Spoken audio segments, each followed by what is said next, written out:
configuration of Parliament from 11-6 like our senior counterpart to 9-8. And why was this done? I believe in life everything needs change.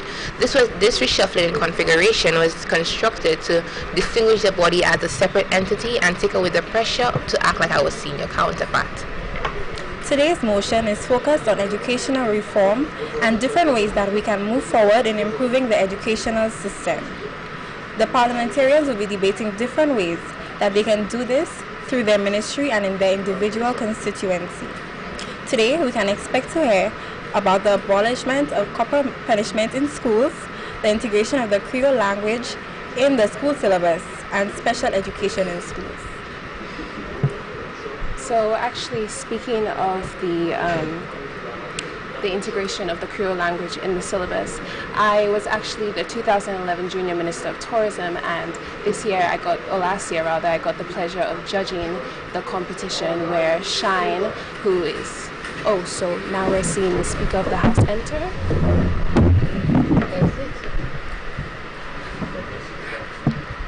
The proceedings will begin momentarily. Speaker of the House is Mr. Samito Yudovic.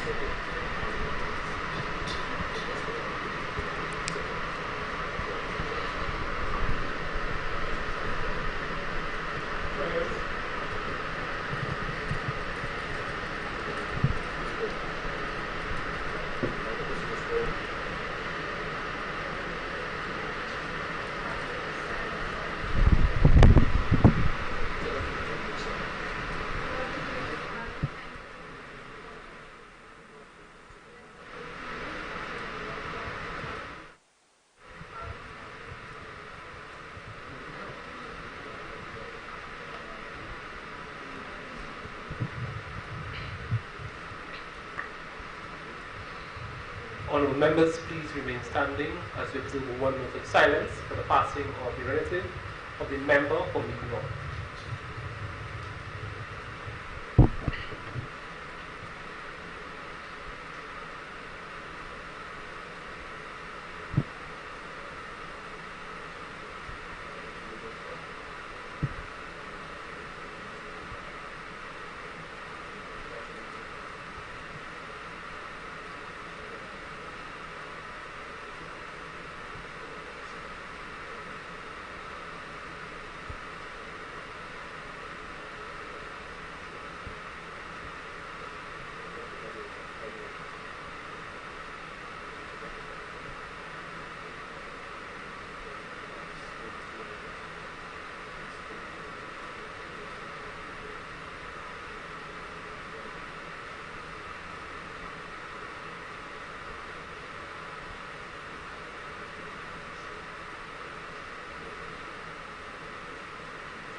Thank you.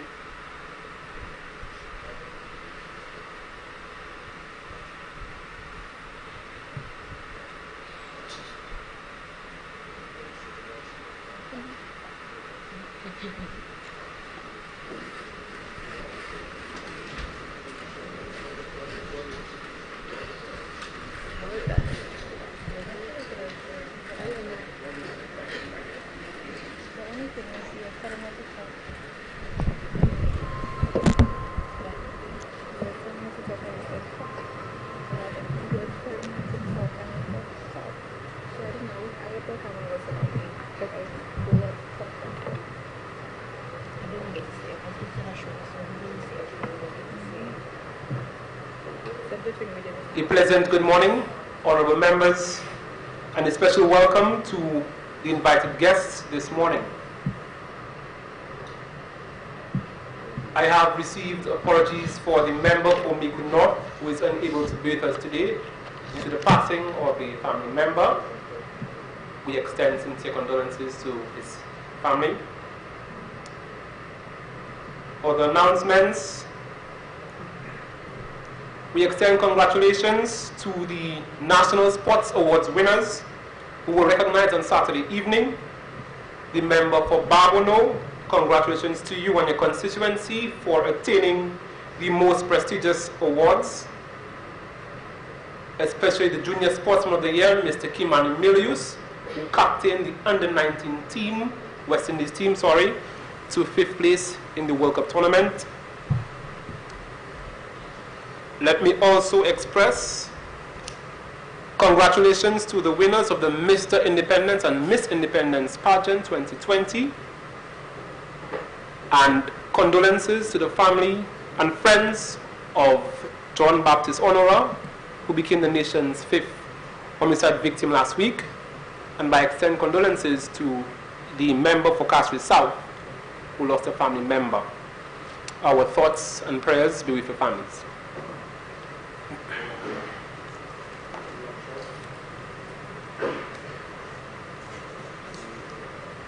Statements by ministers.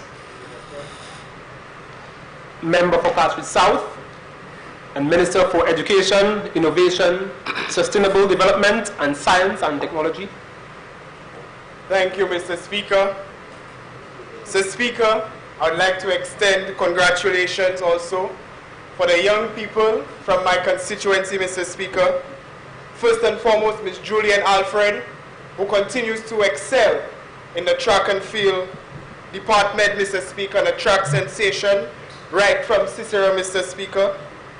Mr. Michael McLaurin, in fact, who is the Mr. Independence 2020, Mr. Speaker, and Ms. Nadej McLaurin, second runner-up at the Miss Independence 2020, Mr. Speaker.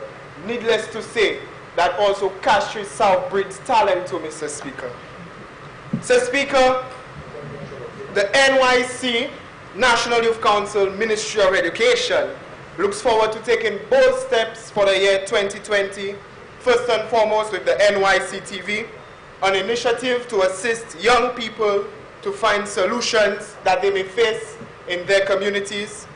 It gives young people the avenue to be an avid participant in the program, and it will be divided into 4 weekly episodes during the month, Mr. Speaker.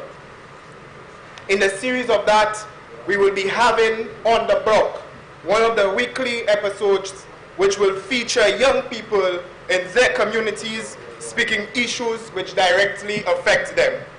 It seeks to capture the perspective from our marginalized and vulnerable young people who are sometimes excluded from the national development agenda, Mr. Speaker. We seek to cover arts and culture, poverty reduction strategies, violence, crime prevention strategies, and security in our communities, Mr. Speaker. Mr. Speaker, we do hope with further consultation from members opposite as we take those bold steps right here at the NYC, Mr. Speaker. I thank you. Thank you, Honourable Member. Papers to be laid. Member for Castries North, the Honourable Prime Minister and Minister for Finance. Thank you, Mr. Speaker. Mr. Speaker, I beg to lay the following papers standing in my name.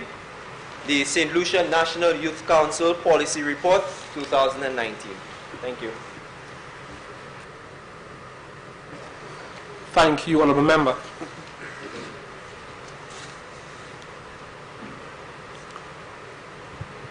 Questions. Member for Choiseul Saltibus and Leader of the Opposition. Thank you, Mr. Speaker.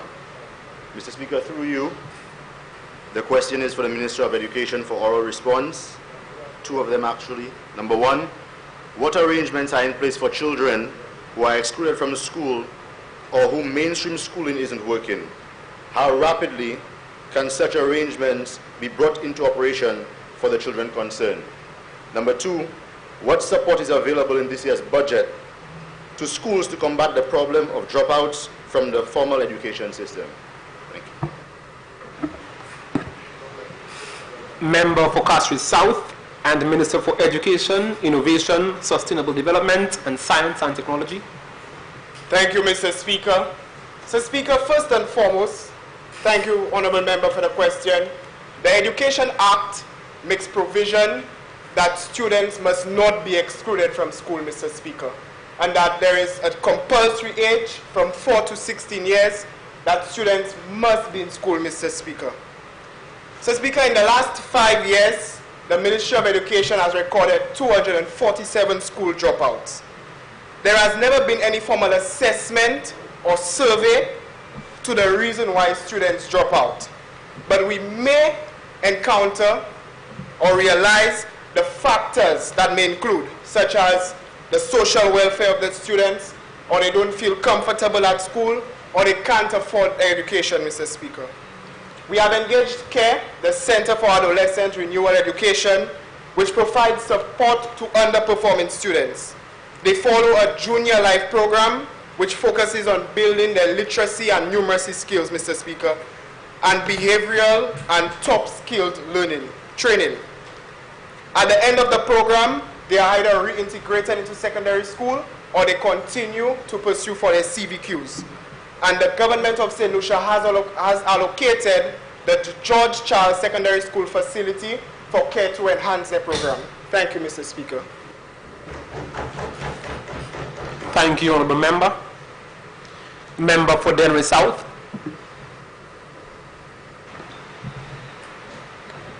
Through you, Mr. Speaker, this question is directed to the Minister of Agriculture. Having recognized that the country has a high food import bill and is suffering from a high rate of non-communicable diseases associated to the consumption of processed foods, what support is available in this year's budget for the agriculture sector?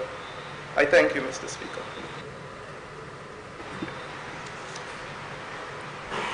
Member for Ancillary and Minister for Agriculture, Sustainable Development, Climate Action, Maritime Affairs and the Blue Economy.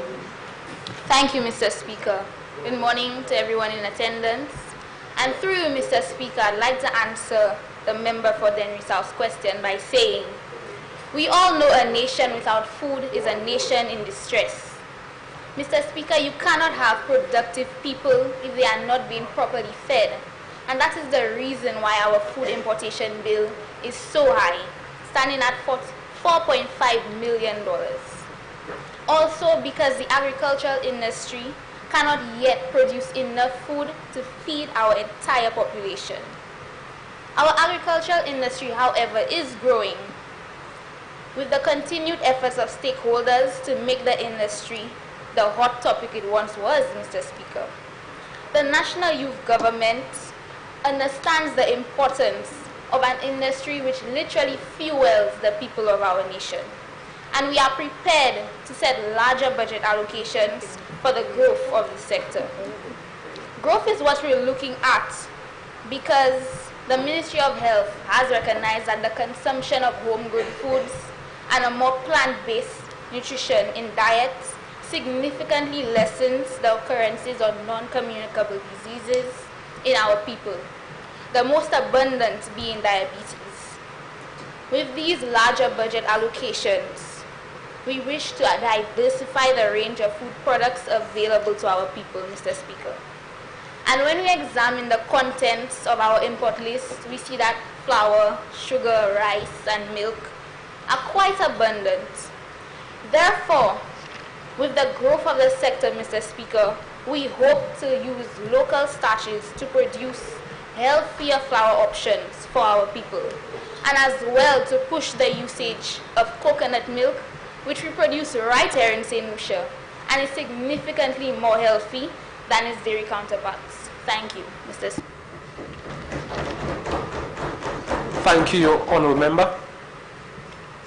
Member for Grosley. Thank you, Mr. Speaker. Through you, I would like to address the question to the Minister of Health and Human Services. And the question being, given the growing trends of non-communicable diseases in the nation, what are the steps being undertaken by the ministry to educate the students in all schools on the island? And currently, with the scarcity of qualified nurses and trained professionals, what are the plans of the Ministry of Health to deal with this growing trend in the light of the planned expansion of the health sector? Thank you. Member for Denver North and Minister for Health and Wellness. Thank you, Member for Grozile, for your question. I will try to answer to the best of my ability. Within the Ministry of Health, there is a non-communicable diseases department. In this department, we focus on prevention of NCDs, particularly through educating our population. We also look at policy making, especially when it affects vulnerable groups, such as children. Currently, we are working on the removal of sodas in schools, what we call sugar-sweetened beverages. This is done by reducing access to students in schools. And the answer to your second question, and Mr. Speaker, as we know, migration has a major impact on our human nursing resources. The number of nurses who are working abroad is estimated to be 3 times those who are working where they were trained, which is in St. Lucia. So establishing mechanisms such as improving workforce intention and the working conditions of our public health services are among the measures that can reduce out-migration of health workers. Thank you.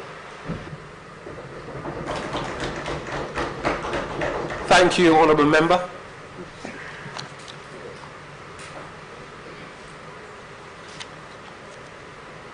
Motion. Member for Castries South and Minister for Education, Innovation, Sustainable Development and Science and Technology.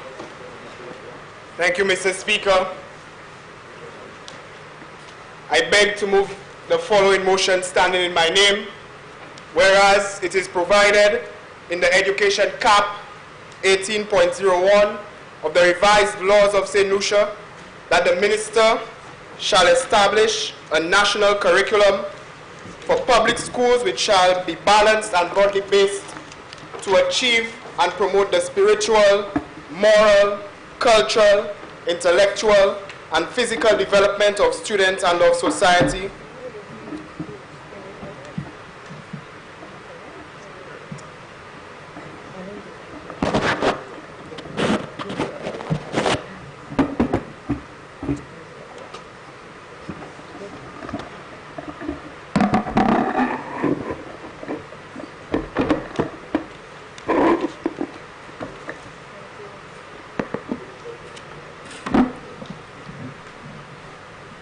And of society, and prepare students for the opportunities, responsibilities, and experiences of adult life.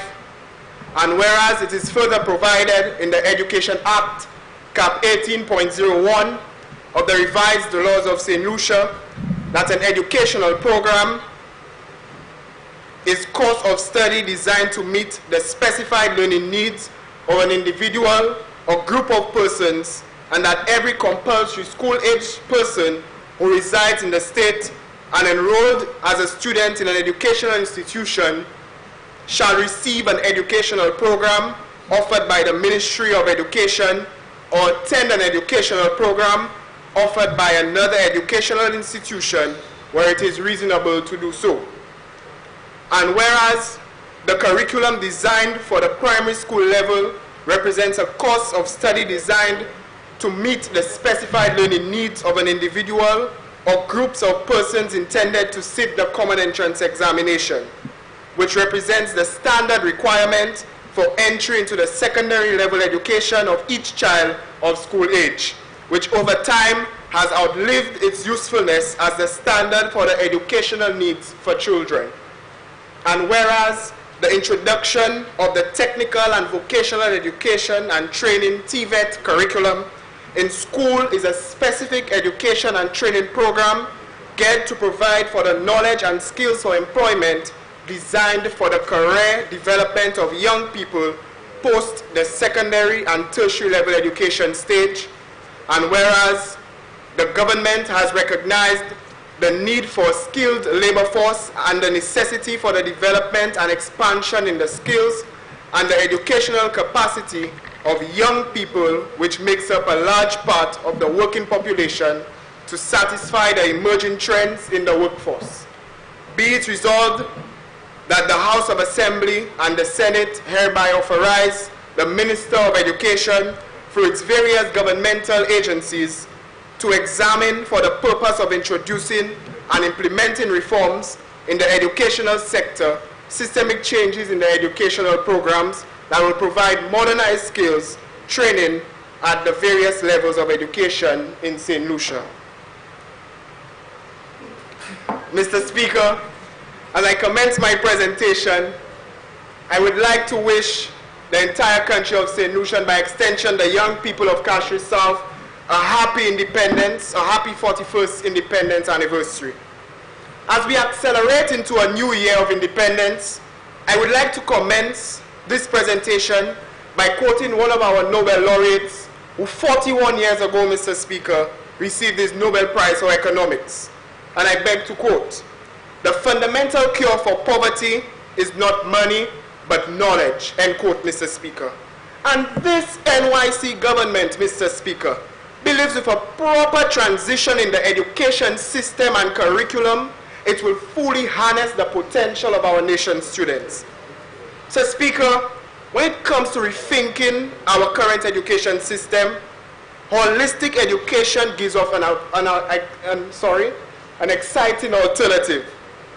In the past years, our knowledge regarding childhood development has expanded, Mr. Speaker. At this stage, teachers, parents, or guardians alike would want a lot more from their children's education that is in tune with each child's unique needs and skills, and one that prepares for adulthood. So, Speaker, rather than characterizing school subjects, the holistic approach seeks to empower children to use their academic learning as a foothold for their social and measurable skills. A holistic approach in building our students must prepare them for their future and help them tackle any of life's uncertainties. So, Speaker, an education system must focus the child as a whole, which means it must cater to the physical, emotional, social, and cognitive development of children. This in turn creates progressive thinkers of society.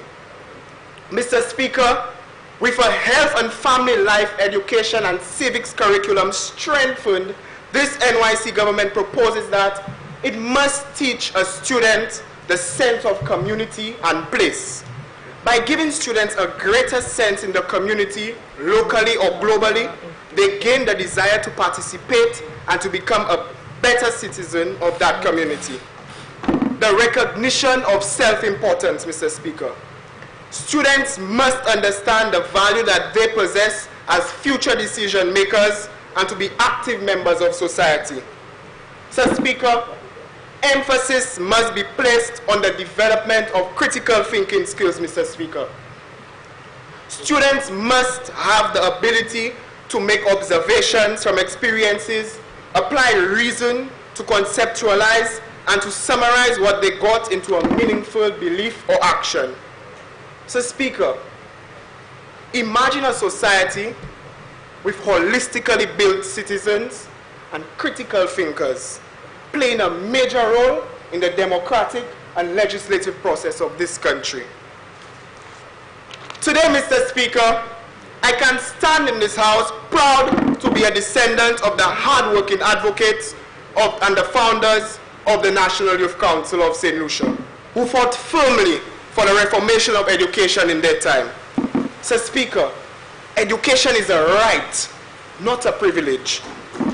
This was the meaningful chant of the founding fathers of the St. Lucia National Youth Council, Chief Justice Mario Michel, and Honorable Dr. Ernest Sile, Parliamentary Rep for Castries South, who today I'm going to live up to his expectations, Mr. Speaker.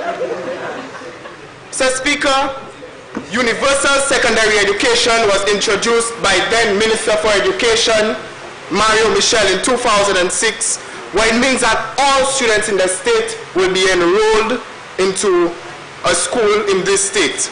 So it means from any race, class, or house origin, you are entitled to an education in this country. It is pivotal that the students go to a secondary school because those are the years before entering the bigger and serious part of education. So, Speaker, Secondary school gives the students a wider scope and perspective about their education and what career choice they look forward to. So, Speaker, this youth government believes that all students can and will be enrolled into a secondary school, including those who are not academically inclined or differently able. And, Mr. Speaker, history speaks for itself. Ms. Jessica Jacobi, Mr. Speaker, was enrolled at the Leon Hess Comprehensive Secondary School. Then she moved on to Sir Arthur to pursue her studies, and after to University of the West Indies in Trinidad, Mr. Speaker. Mr. Speaker, because of her today, there is a special department at UWI St. Augustine to cater to those who are visually impaired. She was visually impaired, Mr. Speaker. Today she's employed at Government of St. Lucia at the Donata School, Mr. Speaker. Because our young people are capable of doing anything, Mr. Speaker. Mr. Speaker, at the Schroeder Secondary School, taking down the road to member opposite, Mr. Speaker, the Student Council at the secondary school for programming made the school inclusive to accommodate students with disabilities. There were ramps at the secondary school, Mr. Speaker. Last year, when I was part of the National Students Council, Mr. Speaker, we went to a camp hosted by the National Council of and for persons with disabilities, Mr. Speaker. And they were indeed happy to be accommodative at the school, Mr. Speaker, to be accommodated at the school, because there was adequate structure to accept them at the school, Mr. Speaker. And this is what we need at our educational institutions, to cater to all our students, Mr. Speaker. The young Crystal, Mr. Speaker, who is from Schroeder Secondary School again, Mr. Speaker, is visually impaired. She ran the 100-meter race at her school, the marathon, the 4x1, Mr. Speaker. And she was right here in this honorable house last year for the budget address, Mr. Speaker.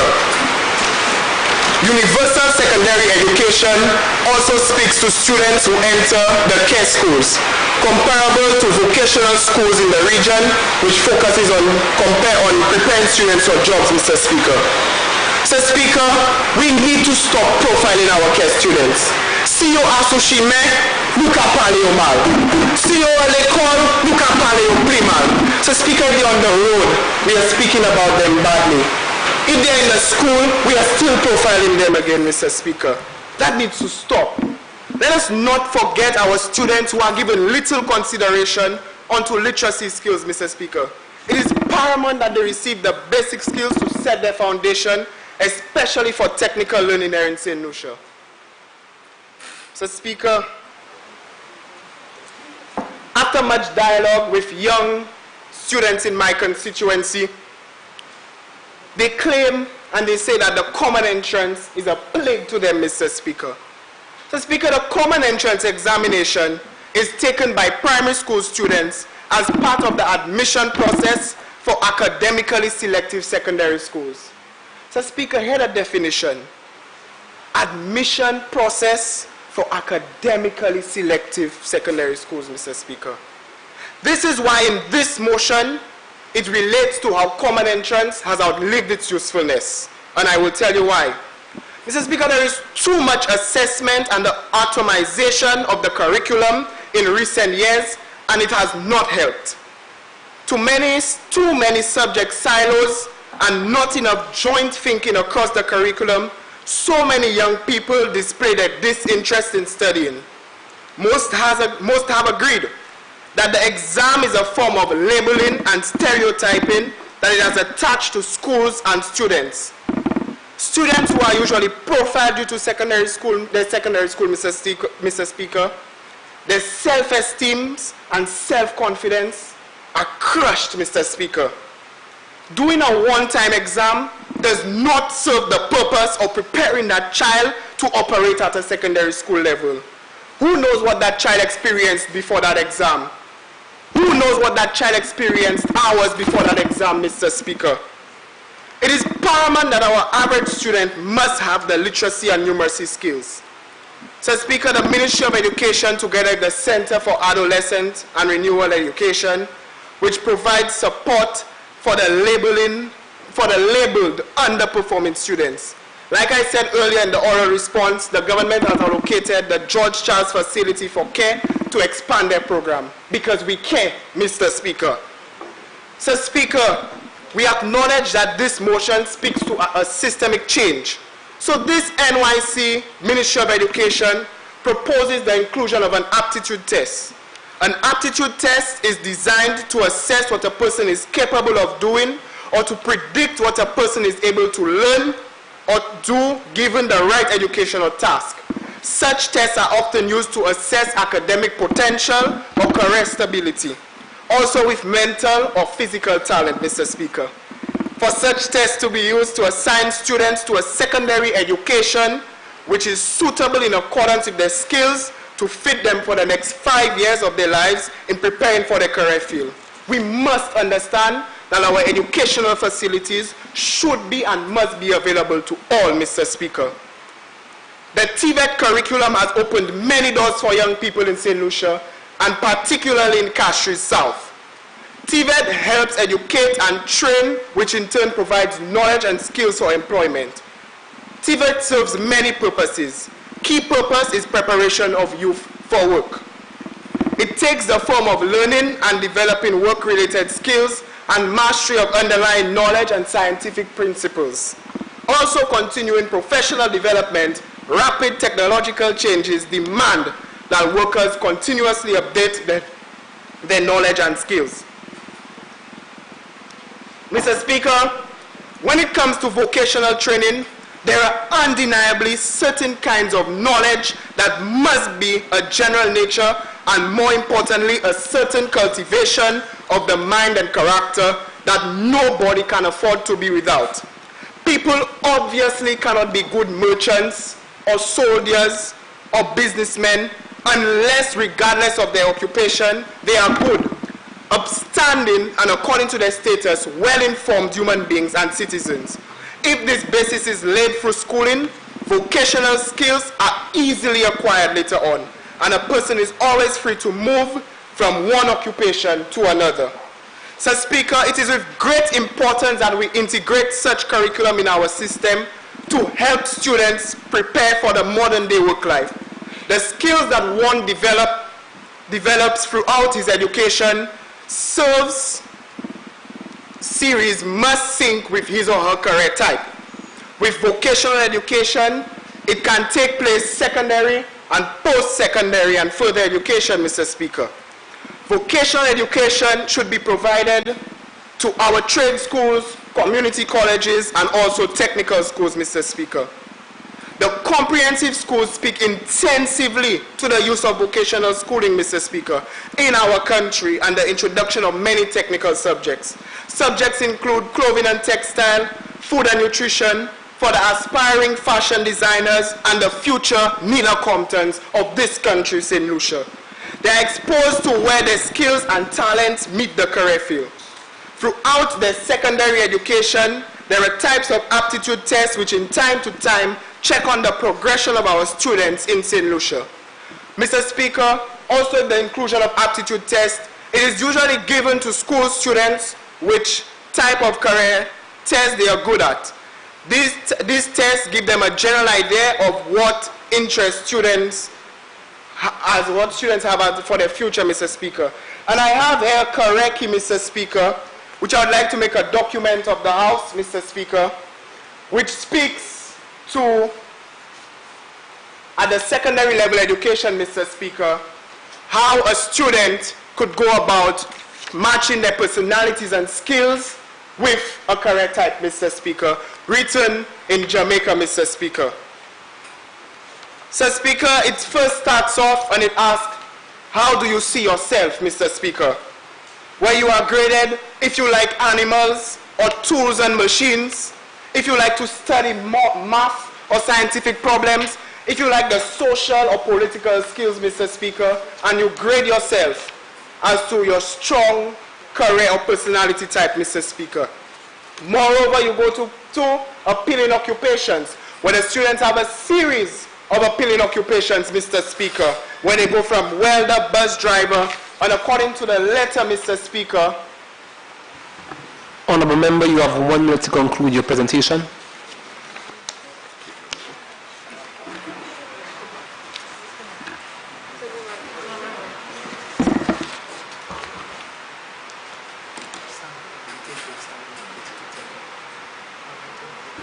Member for Soufrière Force-Jacques. Thank you, Mr. Speaker. Mr. Speaker, I wish to invoke Standing Order 3210 to allow the member for Castries South an additional 5 minutes to complete his presentation.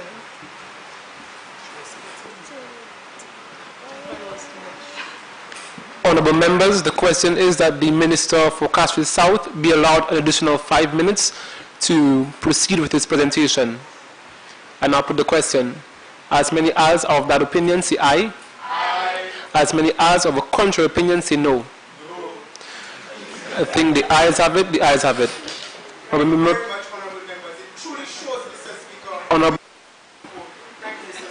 Honourable member, please take your seats. Oh, sorry, Mr. Speaker.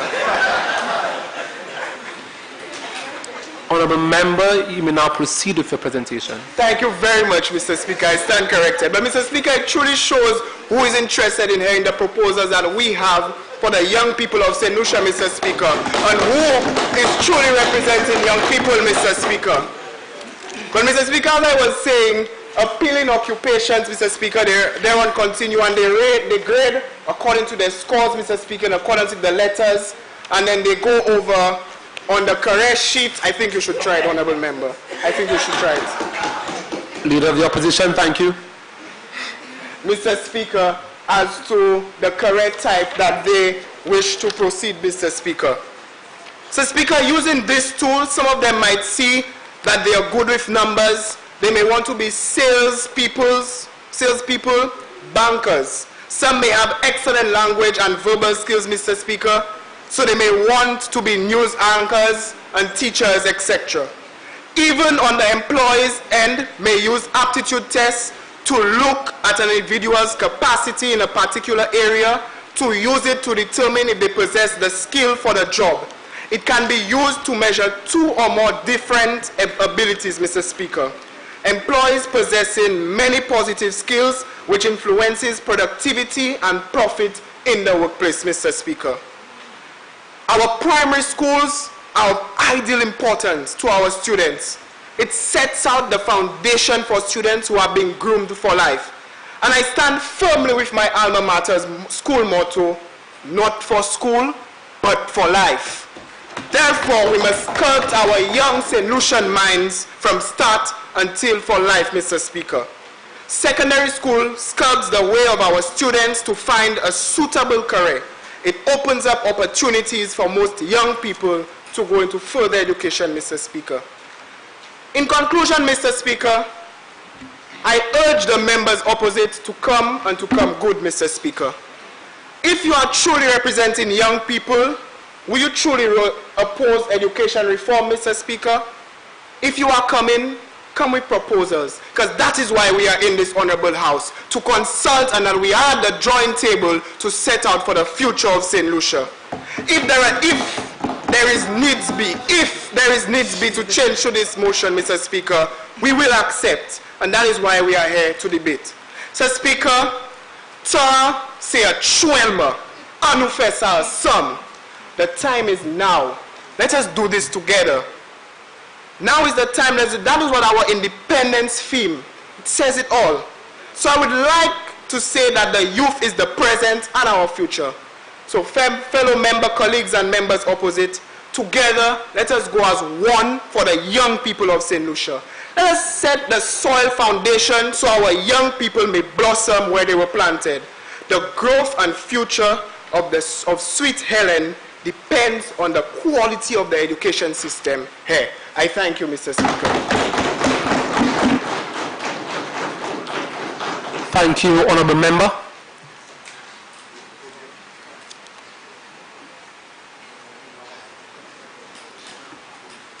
Honourable Members, the question is that the House of Assembly and the Senate hereby authorizes the Ministry of Education through its various agencies to introduce the necessary reforms in the educational sector to accommodate the programs that will provide skills training at the various levels of education.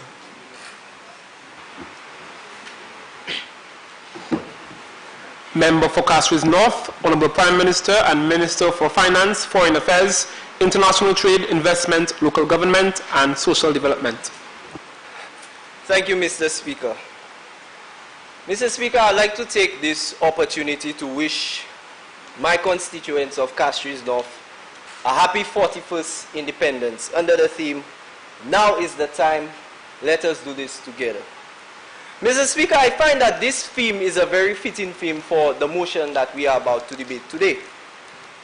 As I stand here in an act of a relay, I take the baton from the member for Castries South and give credence to the need for educational reform in this House, Mr. Speaker. The topic of educational reform is a topic that has long been debated from the time of independence, Mr. Speaker. We had this topic of basic educational reform.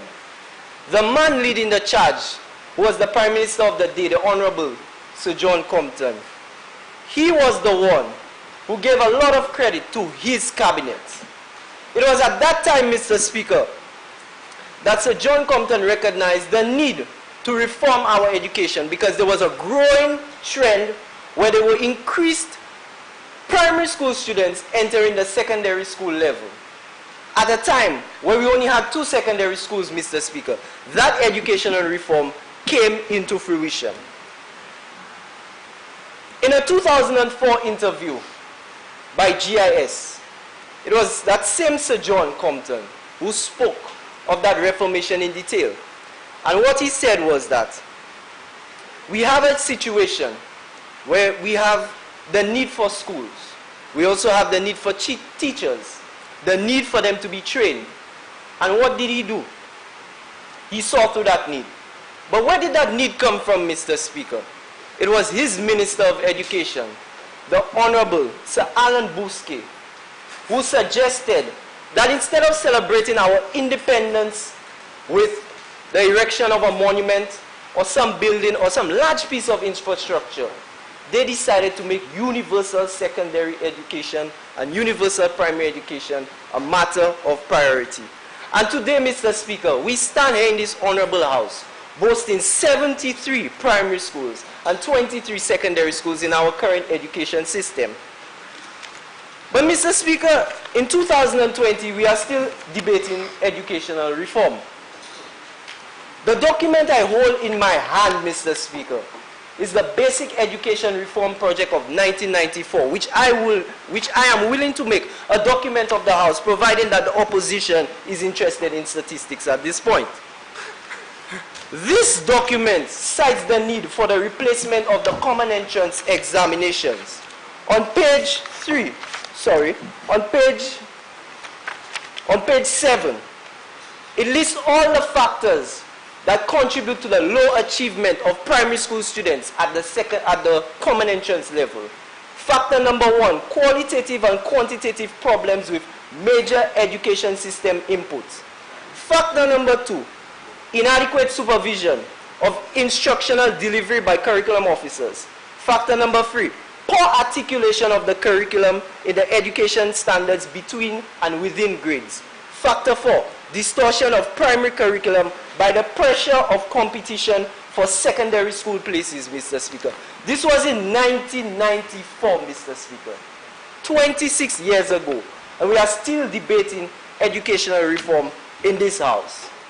This goes to show, Mr. Speaker, that educational reform is not just a one-size-fits-all initiative. Educational reform is constant. And as the time goes by, as a government, we have caucused and saw the need to enhance our system, not only at one level.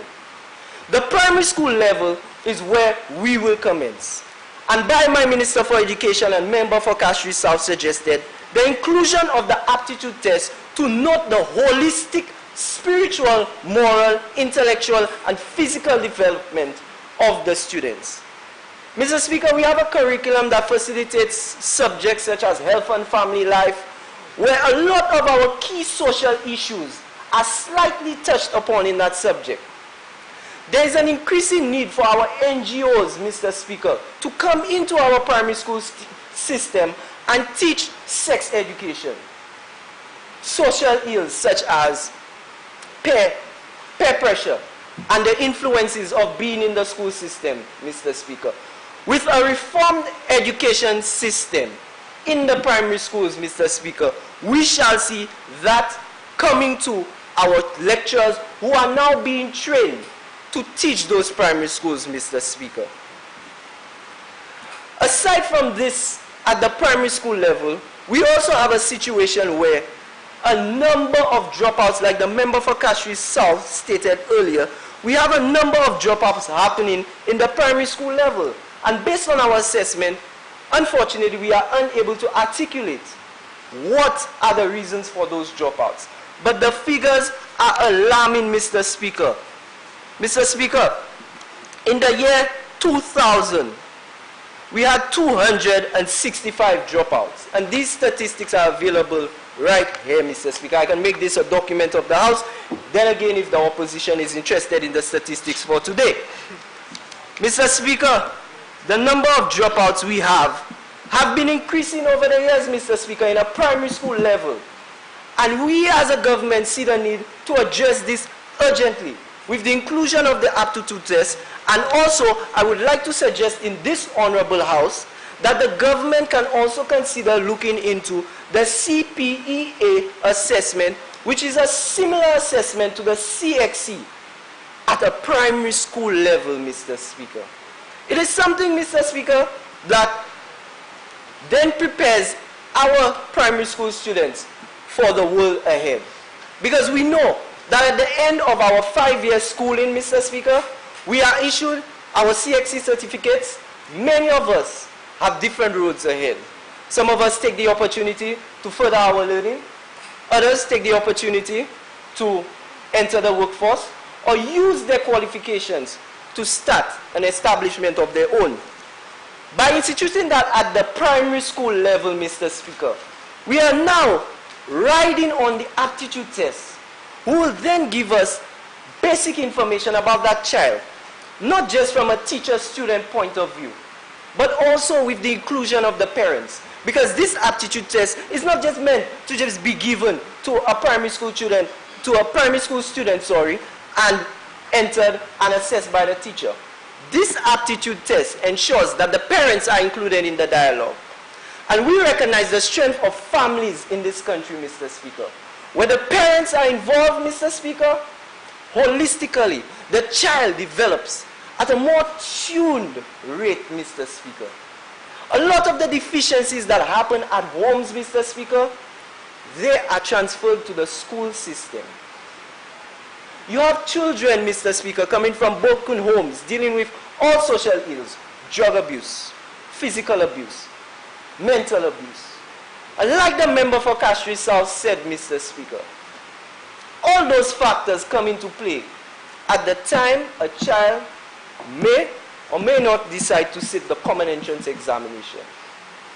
It is at that moment we know that the common entrance examination by itself, although it has given us some tremendous results, it has produced some excellent scholars, we also recognize that the common entrance examinations, Mr. Speaker, it has outlived its usefulness.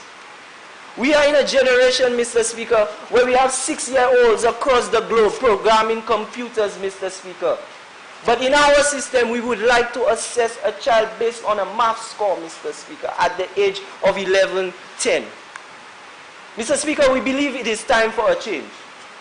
In order to make our youth workforce a compatible workforce, not a workforce that is just sequestered in the confines of our island, Mr. Speaker. We want to make them that workforce that is compatible and competitive, not just in the region, but internationally, Mr. Speaker. And we know that our sons and daughters of St. Lucia, they are more than capable. They are well able, Mr. Speaker. Mr. Speaker, in the secondary school curriculum, we have some major reforms to propose, Mr. Speaker. First of all, Mr. Speaker, did you know that in the year 2016, in the subject of maths, we had a 46% pass rate at the CXC level, Mr. Speaker? Mr. Speaker, in maths being considered one of the key subjects required to enter the workforce or to join, Mr. Speaker, an educational institution, 46% of them passed maths. What about the remaining 54%, Mr. Speaker? That 54%, Mr. Speaker, is a 54% of our youth workforce or labor force that may not be able to attain a job, Mr. Speaker, because they do not have the qualification of math, Mr. Speaker. As the youth parliamentarian for Castries North, we have 5 secondary schools. And I have ample time to dialogue with those students at that secondary school level. Many of their problems lie within the classrooms. If I were to survey 5 secondary school students, one from each of those secondary schools, St. Mary's College, Compre, Sir Ira, Patricia D. James, as well as the SDA secondary school, they will tell you that the challenges that they incur in the school has to do with the subjects as well as their lecturers. But Mr. Speaker, that is a topic for another show, and I heard the opposition murmuring because they know it is the truth, Mr. Speaker. That's what they are afraid. They know it is the truth. Especially the leader. Mr. Speaker, those mean scores, and I quote the year for 2016 as 46%. Mr. Speaker, if we were to go back in time, in 2020, 7 years ago, in 2013, the pass rate for maths, Mr. Speaker, was 32%. Mr. Speaker, let's go back in time again. In 2007, the pass rate for maths was 36%. Past 10 years, our math pass rate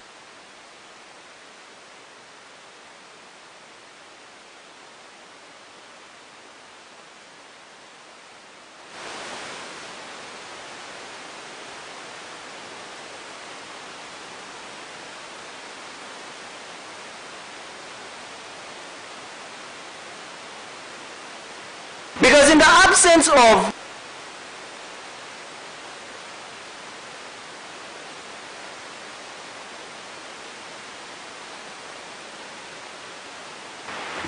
thank you. Thank you, member for Castries North.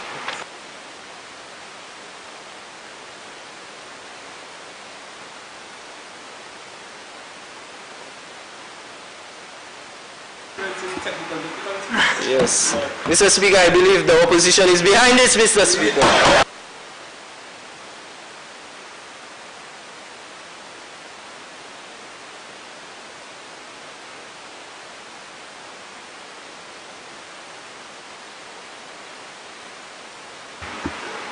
Thank you, Mr.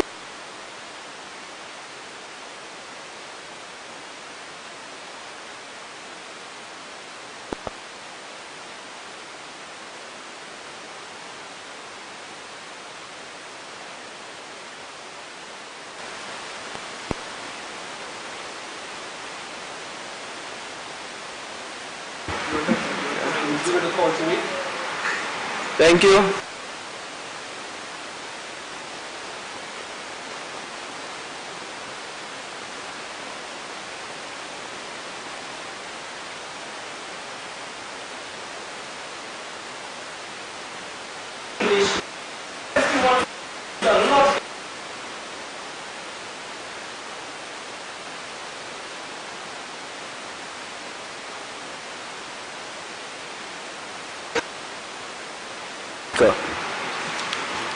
Mr. Speaker, in the subject of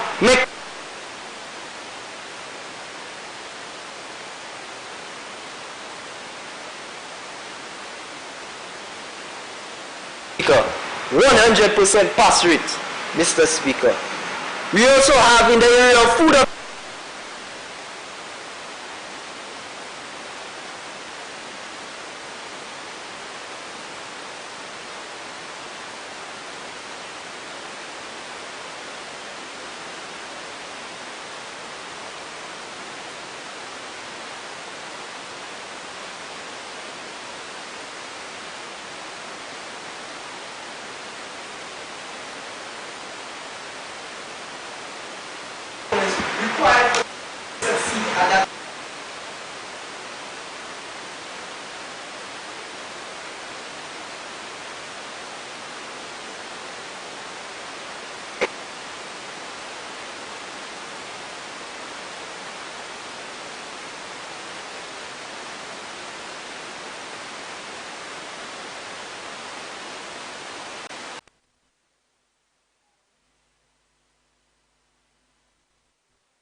3. Testing for sound, audio. Testing 1, 2, 1, 2, 3. Yes, I'm giving an audio check in the mic. Check again. Not in it? The transmitter on?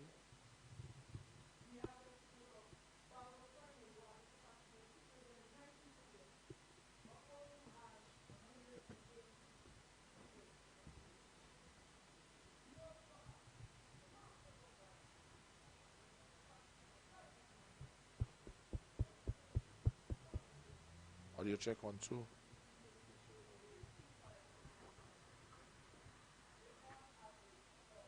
Audio check 1, 2. Audio check 1, 2.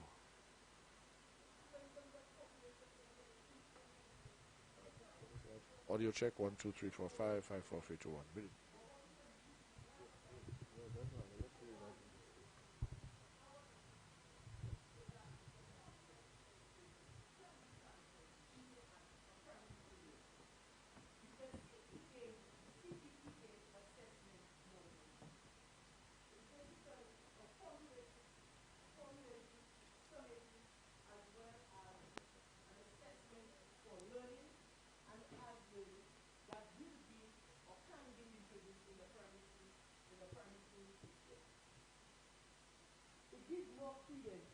Over the classical.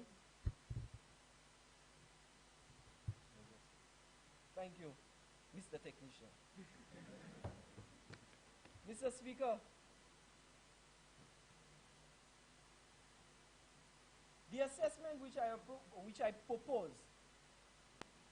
that assessment can involve the comprehensive teaching at the primary school level, which will then prepare our primary school students for secondary school education.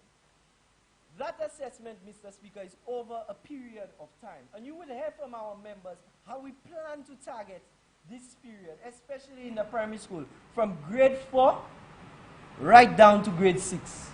We plan, Mr. Speaker, to reinvent the wheel so that the cumulative scores of those students are taken into consideration prior to their placement at the secondary schools. The current common entrance model, Mr. Speaker, we recognize is one that is just based on placement. So you attain a score, and based on your score, we send you to a school. But according to the same Basic Education Reform, 1994, which I will make a document of the House, Member for Babono, because you seem to be interested in the statistics. Yes. And we will make it a document of the House. Yes, I will make it a document of the House. Can I get it to be a document of the House?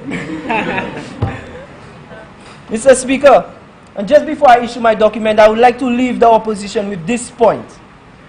That out of the 4,867 students that sat that common entrance exam in the year 1993, you know, half of those students achieved a passing grade of 49%. Mr. Speaker, when you look at that grade, Mr. Speaker, when you look at that grade, Mr. Speaker, you have to ask yourself, where can we make the improvements as a government? Where can we make the adjustments as an institution, Mr. Speaker? And we see that that system is only based on placement. We need a thorough assessment that can capitalize on the natural abilities of our young people in this country. Mr. Speaker, our current education system is one that caters for some, but not for all. And our government believes in the Education for All initiative. This is something I believe will target every single young person from grade 4 onwards. Mr. Speaker, at the secondary school level, we also recognize that there is a grave disparity between what is taught in the curriculum and also areas that require improvement. Mr. Speaker, in the secondary school system, which I have been privileged to speak to some students and some lecturers, a lot of them indicate that the major challenge has to do with the method in which everything is taught. But I must congratulate the youth government and the Ministry for Education in their ICT initiatives as of late.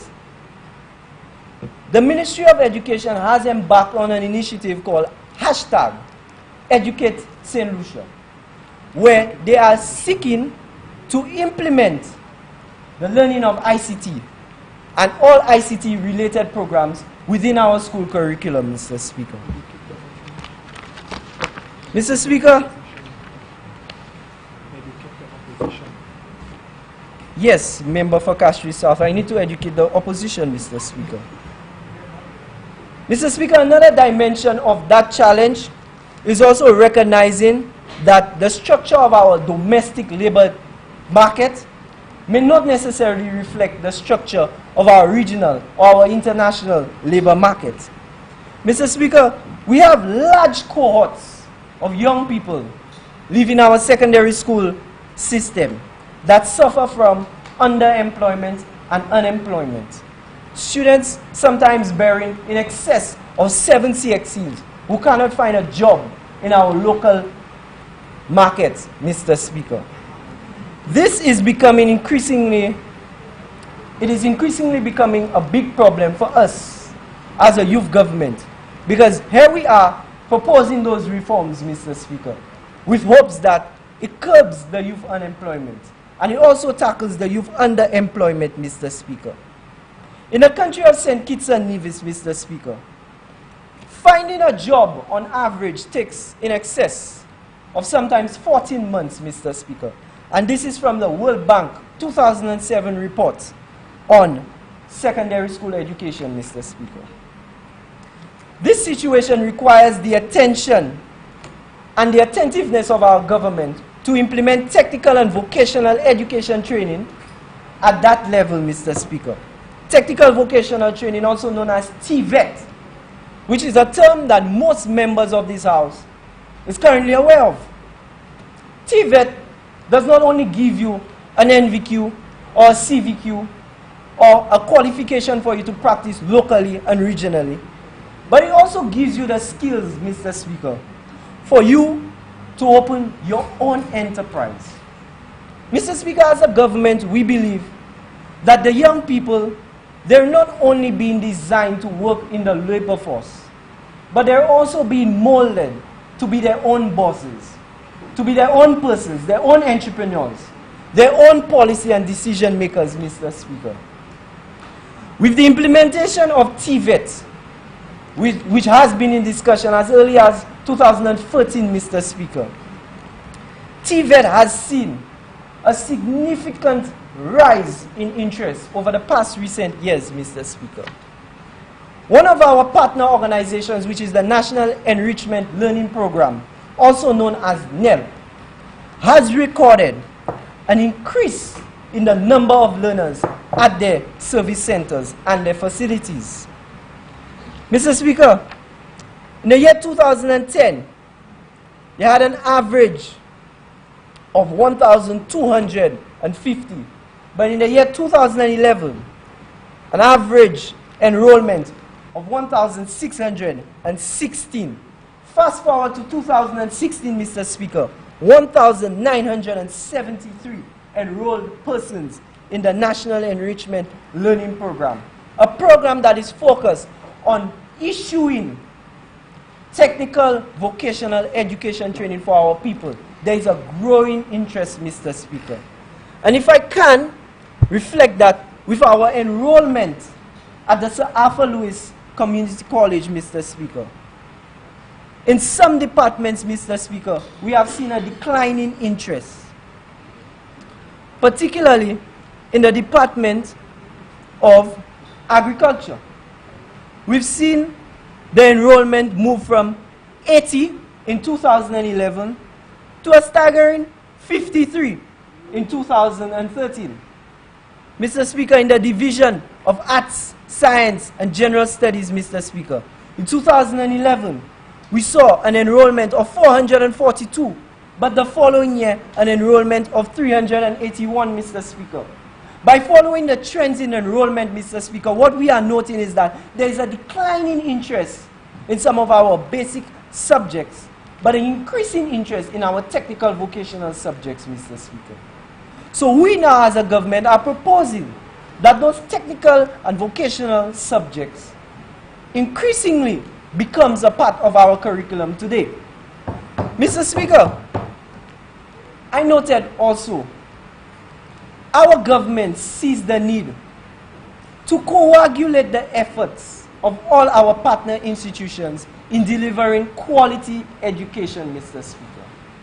Why should the Sir Arthur Lewis Community College, Mr. Speaker, offer a program in tiling theory and practice at a cost of $600 per student, whereas the National Enrichment Learning Program offers that same tiling program for the low cost of $120, Mr. Speaker.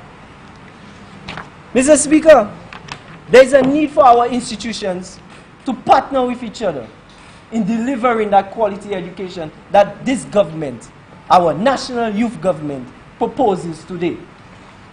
Mr. Speaker, no more should a student be allowed to go through a credit union in the case of the National Enrichment Learning Program. A student should not be allowed to go through a credit union only to find out that there is not a minimum amount of learners to pursue the course that they want to do through the National Enrichment Learning Program, Mr. Speaker. Mr. Speaker, we have the Sir Arthur Lewis Institution. We also have our enrichment program. We have the National Skills Development Corporation, Mr. Speaker. Our youth government proposes, Mr. Speaker, that these institutions can partner into delivering one course that capitalizes on our human resources, our teaching resources, as well as our facilities to deliver that education, Mr. Speaker. We also see the need, Mr. Speaker, to increase our national allocation towards the National Skills Development Center or Corporation, which is the NSDC. The NSDC has been the sole provider of our TVET curriculum in this country. And just like the other TVET programs within the Caribbean, for example, the TVET Council of Barbados or the TVET Association in Trinidad and Tobago, our government proposes that we now partner with several key institutions in this country that can come together and say, hey, we are willing to provide TVET qualifications for your people in your constituency. We are looking at the outskirts. We are looking at the city centers. We are looking at all corners of this country, Mr. Speaker. And we are proposing that we partner up with those institutions at... Thank you, Mr. Speaker. Thank you, technician team. Please proceed. Thank you, Mr. Speaker. The National Skills Development Center, Mr. Speaker, like I mentioned, was the sole provider and has been the sole provider of our TVET curriculum in this country. But, Mr. Speaker, in our motion, we are now saying that we are equipping our young people for the workforce. Remember, you have 1 minute left. Thank you. We are equipping our Member for Castries South and Minister for Education. Mr. Speaker, I beg to invoke Standing Order 3210 to allow the Honourable Member an additional 10 minutes to conclude his presentation. Sorry, 5 minutes to conclude his presentation. Honourable Members, the question is that the Honourable Member, Honourable Prime Minister, be allowed an additional 5 minutes to conclude his presentation. I now put the question. As many as of that opinion say aye. Aye. As many as of the contrary opinion say no. I think the ayes have it, the ayes have it. Honourable Prime Minister, please proceed. Thank you, Mr. Speaker, and thank you, members of this Honourable House. I would like to thank the opposition for their cooperation, and I hope, Mr. Speaker, that that cooperation extends into our motion this morning. Mr. Speaker, as I was mentioning prior to the motion, that we have a situation where the National Skills Development Center has been providing our TVET curriculum at a very reasonable cost for a lot of our school leavers, Mr. Speaker. But Mr. Speaker, the cost, in some cases, we speak about the NVQs and the CVQs, they are really nice, but then when you look at the cost, Mr. Speaker, for a CVQ, at $1,000 per month, Mr. Speaker, for a period of 4 months, Mr. Speaker, in total, roughly $4,100 for one CVQ. It sounds nice, but it's very costly. And because of that, Mr. Speaker, our government has recognized the need to allocate additional funding to that center so that these courses can be provided at a more affordable rate for our school leavers and those persons who would like to empower themselves by using those technical and vocational skills, Mr. Speaker. Mr. Speaker, if I give you the story of an employer who once let go an employee, Mr. Speaker, because of his personal preference, Mr. Speaker, and that employee, Mr. Speaker, decided to use his savings to invest in a technical vocational education program, Mr. Speaker. And today, that employee now has his own establishment within the constituency of Castries North, Mr. Speaker. This is what technical and vocational education training can do for you, Mr. Speaker. Because it not only empowers you to work within our labor force, but it empowers you, Mr. Speaker, to make decisions on your own, be your own boss, and also extend your knowledge and your expertise by employing other persons and building this country as a result of our policies, Mr. Speaker. And as Minister for Finance, Mr. Speaker, my government, my youth government of the National Youth Council, we seek to finance programs for the benefit of St. Lucians. Not only the programs that we believed worked in the past, but the programs we know that will work in the future and will develop our young people because our nation needs it. Like our independence theme says, now is the time, let us do this together. So, Mr. Speaker, I'd like to stand in full support of the motion laid out by the member for Castries South that an educational reform needs to be proposed in this country for the benefit of St. Lucians. Thank you. Thank you, Honorable Prime Minister and Minister for Finance.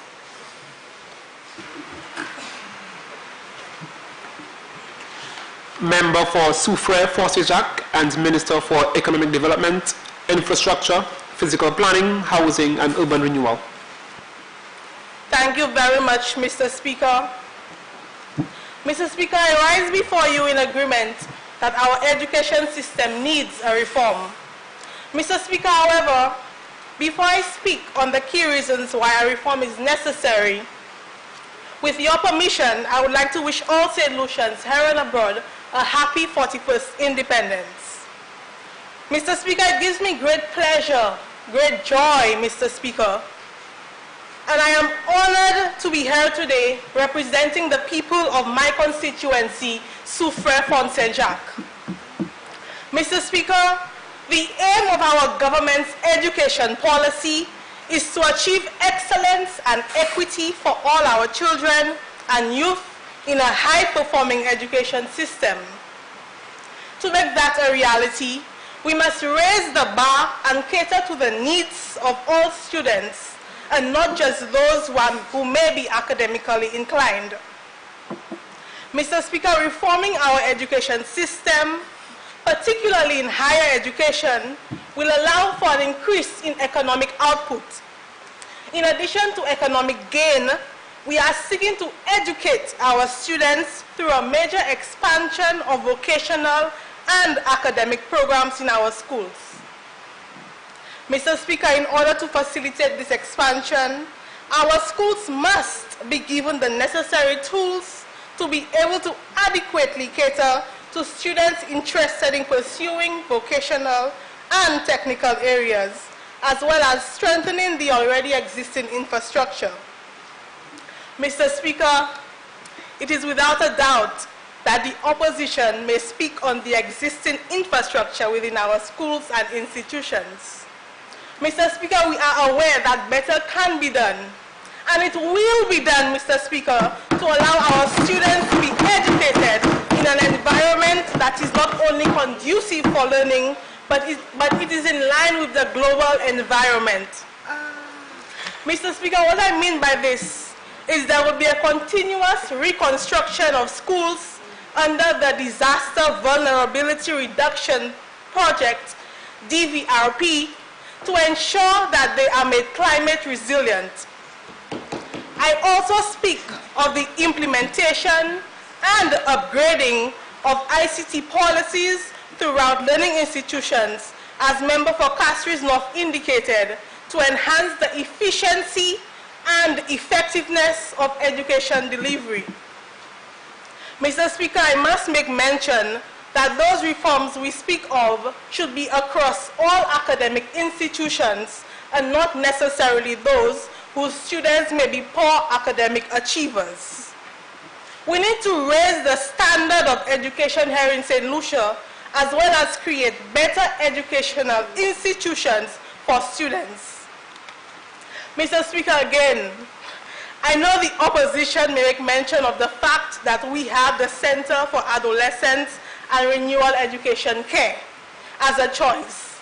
But are they also going to speak on the stigma attached to an institution which continues to shape the lives of many? Mr. Speaker, I applaud the Ministry of Education on their efforts in collaborating with the Center through the Junior Life program as they target students whose common entrance results fall below the national mean. However, we believe that CARE should be looked at as an alternative learning avenue or institution rather than an unfavorable second choice. Despite the successes of some schools and students, much work has to be done to ensure the education system meets the demand of the ever-changing world. Mr. Speaker, we live in an era of globalization, and as a result, the implication of such makes it necessary to reform our education system.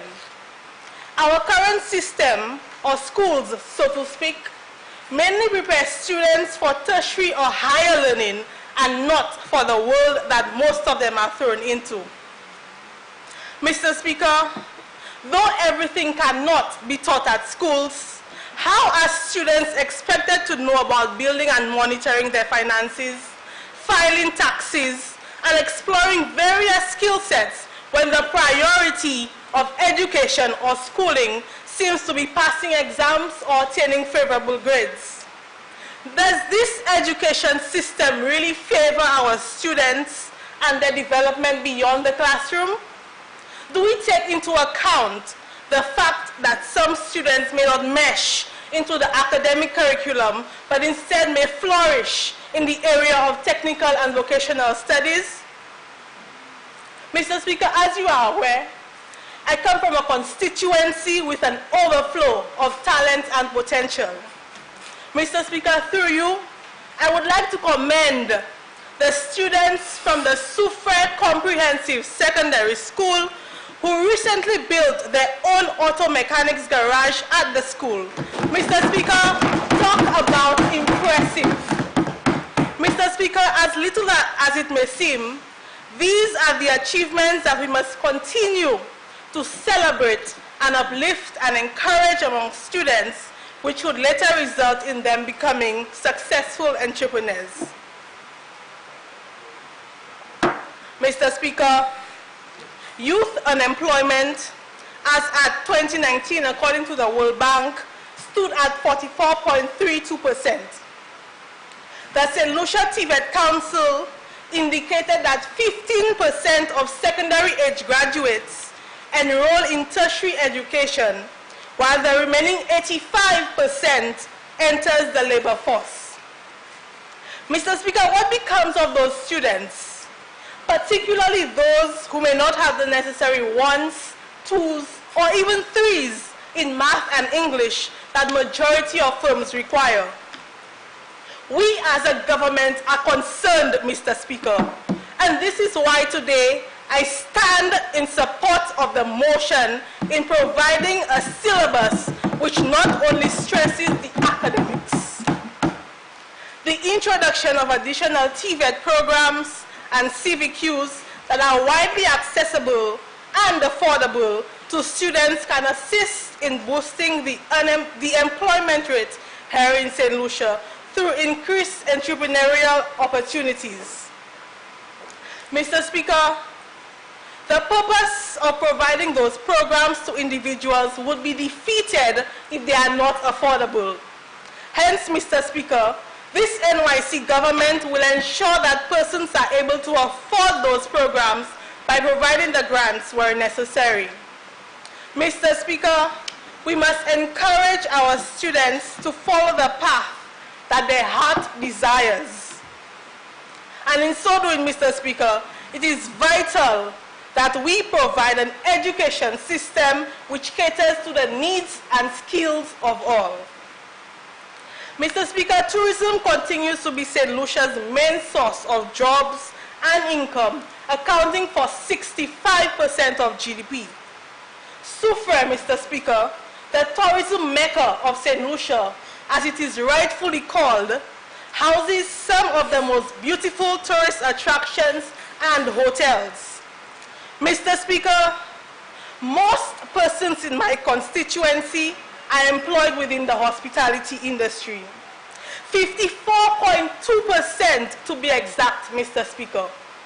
54.2% of persons in the community of SUFRE is involved in the service sector. Mr. Speaker, why not have a hospitality or tourism institution catering to the Southwestern Basin where persons can be trained to provide an unmatched service to the tourism sector?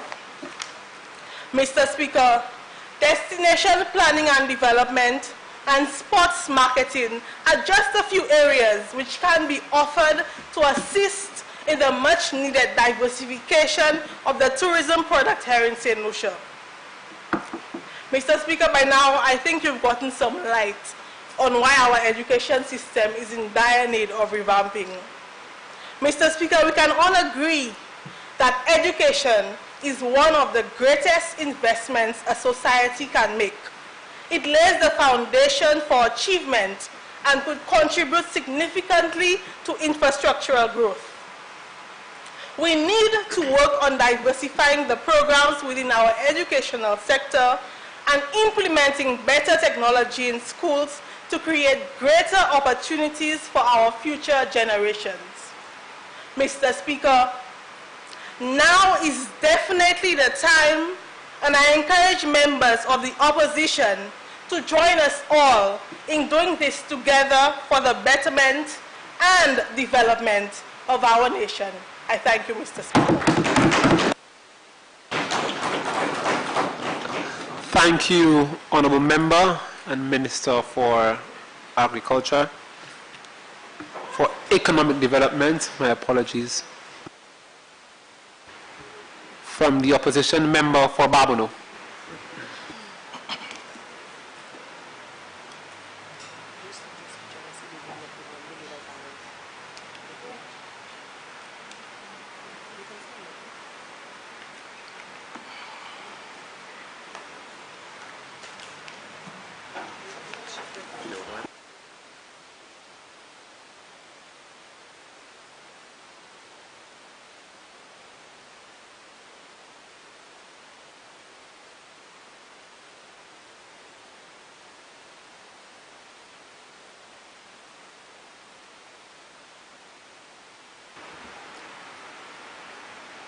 Thank you, Mr. Speaker.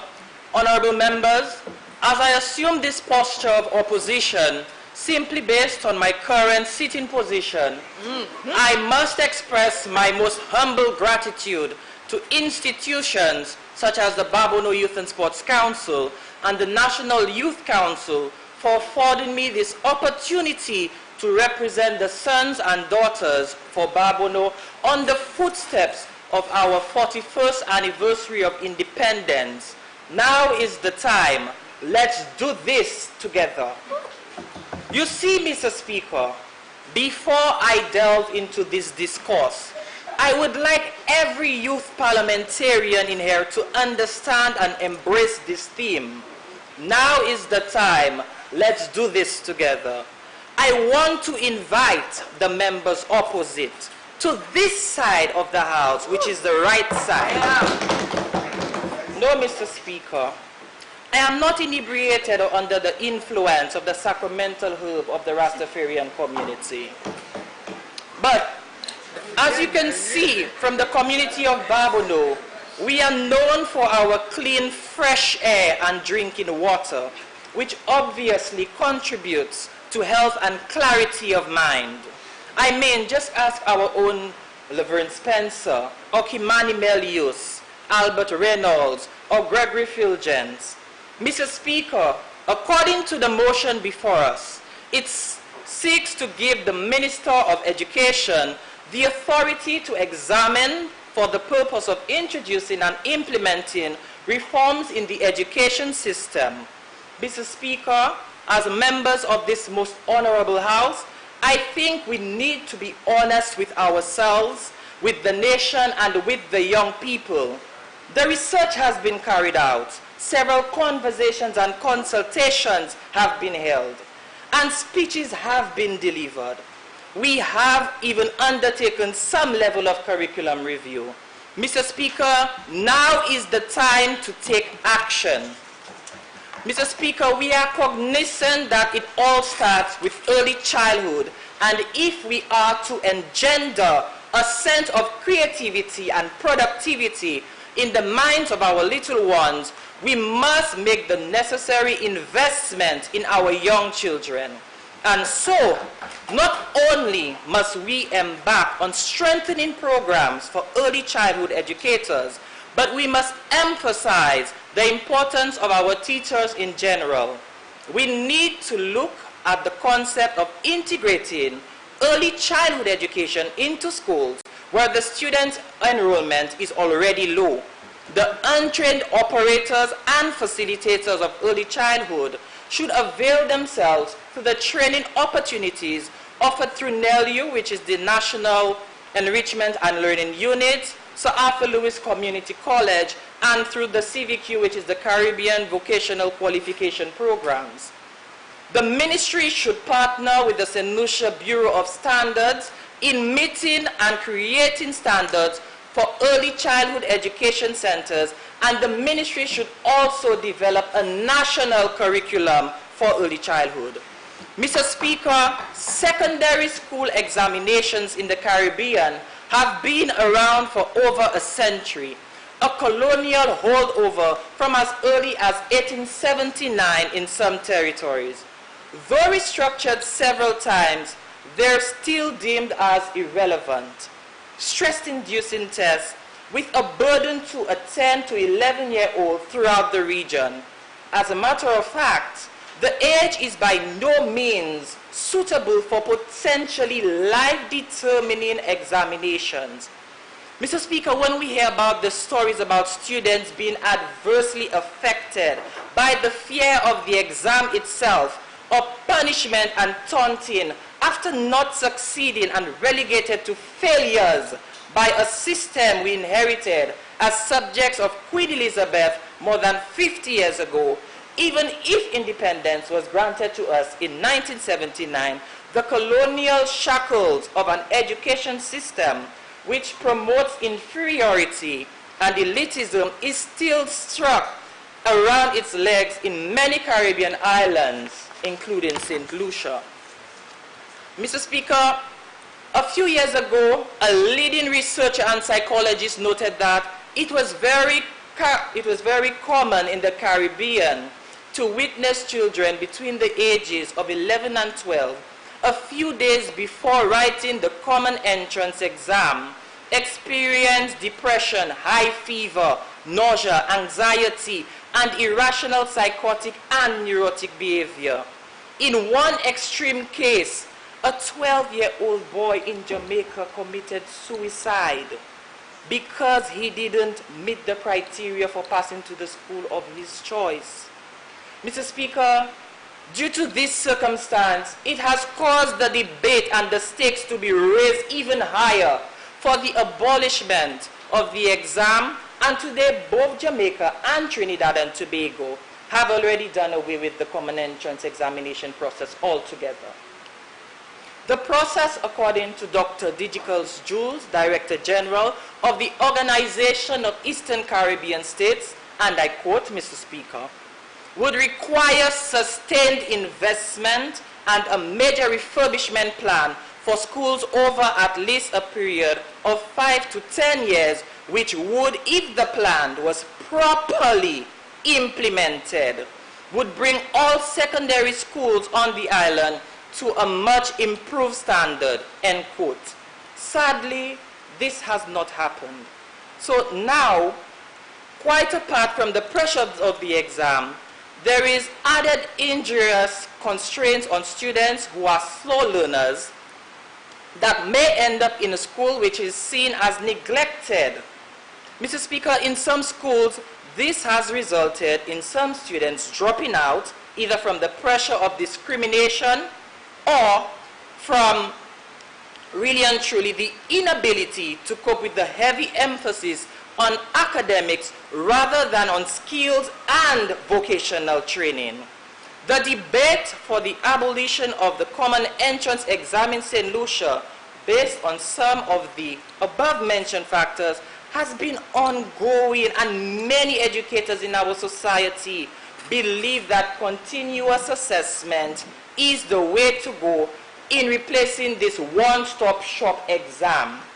Mr. Speaker, academics are very important, but we need to create a balance with vocational training, the arts and sports, if we are to succeed in achieving a more wholesome development of our children. Mr. Speaker, if may I present to you a motion to make this a document of the House.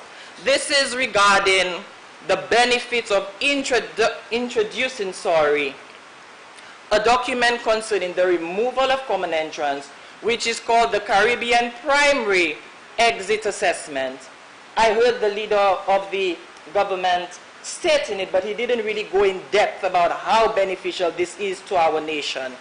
Mr. Speaker, the Caribbean Primary Exit Assessment, or CPA, has been developed by CXC, which is the Caribbean Examinations Council, in collaboration with every single ministry throughout the region, and was introduced to place the National Common Entrance Examination. For the first time, it happened in 2012 in Jamaica. And what this does is it measures key skills required by students exiting the primary school system. Now, really and truly, to explain this methodology, it is designed to engage our parents, our teachers, and students to try to improve the different types of literacies, such as language, social studies, science, and interpersonal literacies. When we combine the parent, the teacher, and the student together, we will get a much greater attainment. Mr. Speaker, the CPA comprises of two components: an internal assessment, which is worth 40% of our students' grades, and an external assessment, which is worth 60% of our students' grades. What the internal assessment would have for our students would be doing projects, book writing, writing portfolios, self-assessment, practices in can-do skills in the areas of English, mathematics, science, and civics, teacher-made tests in English, mathematics, science, and civics. Mr. Speaker, CPA is a more comprehensive and wholesome approach to assessment and evaluation than the common entrance examination. The activities of the internal component of the CPA comprise of a number of important skills students must have to complete the assignments. CPA allows for more formative means of assessment.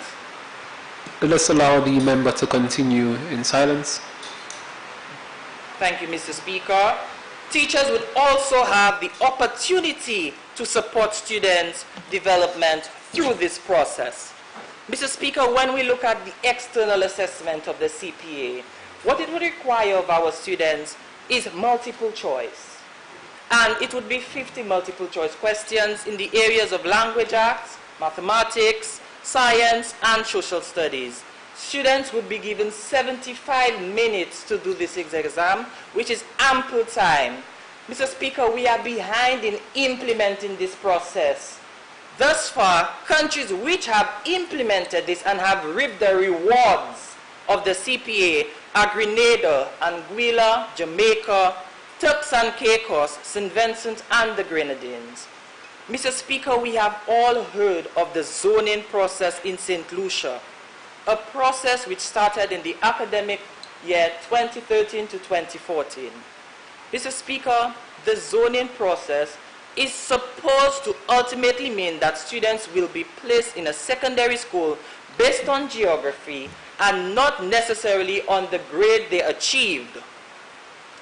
This is intended to create a uniform standard of secondary school education across the country. Let us be realistic, Mr. Speaker. Zoning as a concept will not immediately create equitable schools. Permit me to ask you a question, Mr. Speaker. Let's say you had a son and he got 95%. Which school would you allow your child to go to? St. Mary's College or Bocas Secondary? You see, Mr. Speaker, if you decide against the latter, then you would be contributing to and reaffirming the view that not all schools in our education system are equal. Like I said earlier, we are aware of the many maladies in our education system. We are aware of the psychological effects of standardized testing, and we have seen the reports on how secondary school entrance examinations are archaic and irrelevant. Mr. Speaker, this debate is not to question the rationale behind the introduction of the TVET, which is the Technical and Vocational Education and Training. However, we need to remind the government that TVET on its own is not a fixture.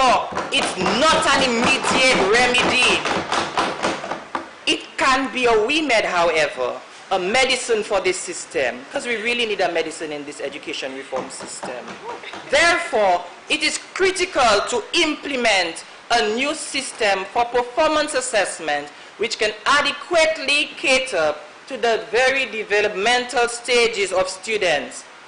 A main priority must be the comprehensive reform of the education sector so that it inculcates in its students at all levels the values, skills, aptitudes, and competencies required of globally competitive and socially conscious citizens. Mr. Speaker, a report entitled Youth Are the Future, the Imperative of Youth Employment for Sustainable Development in the Caribbean notes that while TVET was Honourable Member, you have 1 minute left to conclude your presentation. No problem, Mr. Speaker.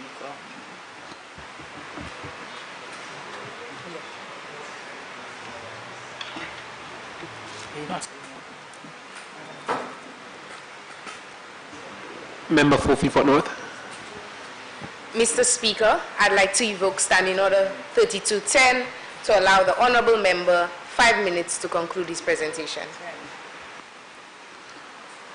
Honourable members, the question is that the member for Barbono be allowed an additional 5 minutes to conclude his presentation. I now put the question. As many as of that opinion say aye. Aye. As many as of the contrary opinion say no. No. I think the noes have it, noes have it. Member, you have 1 minute to conclude your presentation.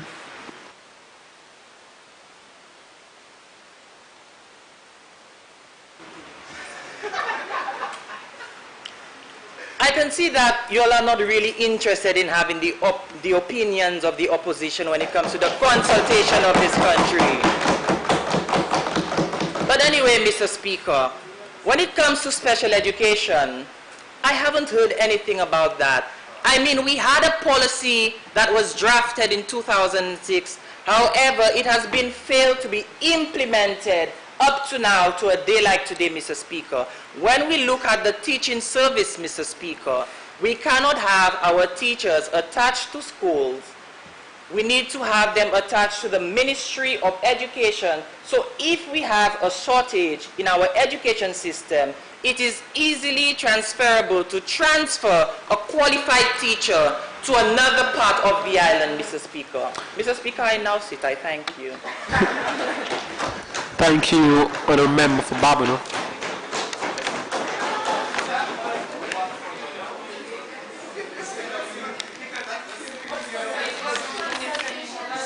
Honourable members, order please.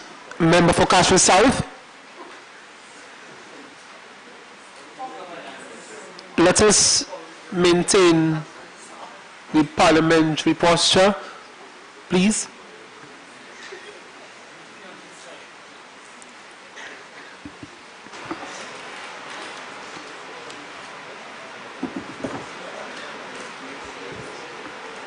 The member for Micoud South and Minister for Youth Development and Sports.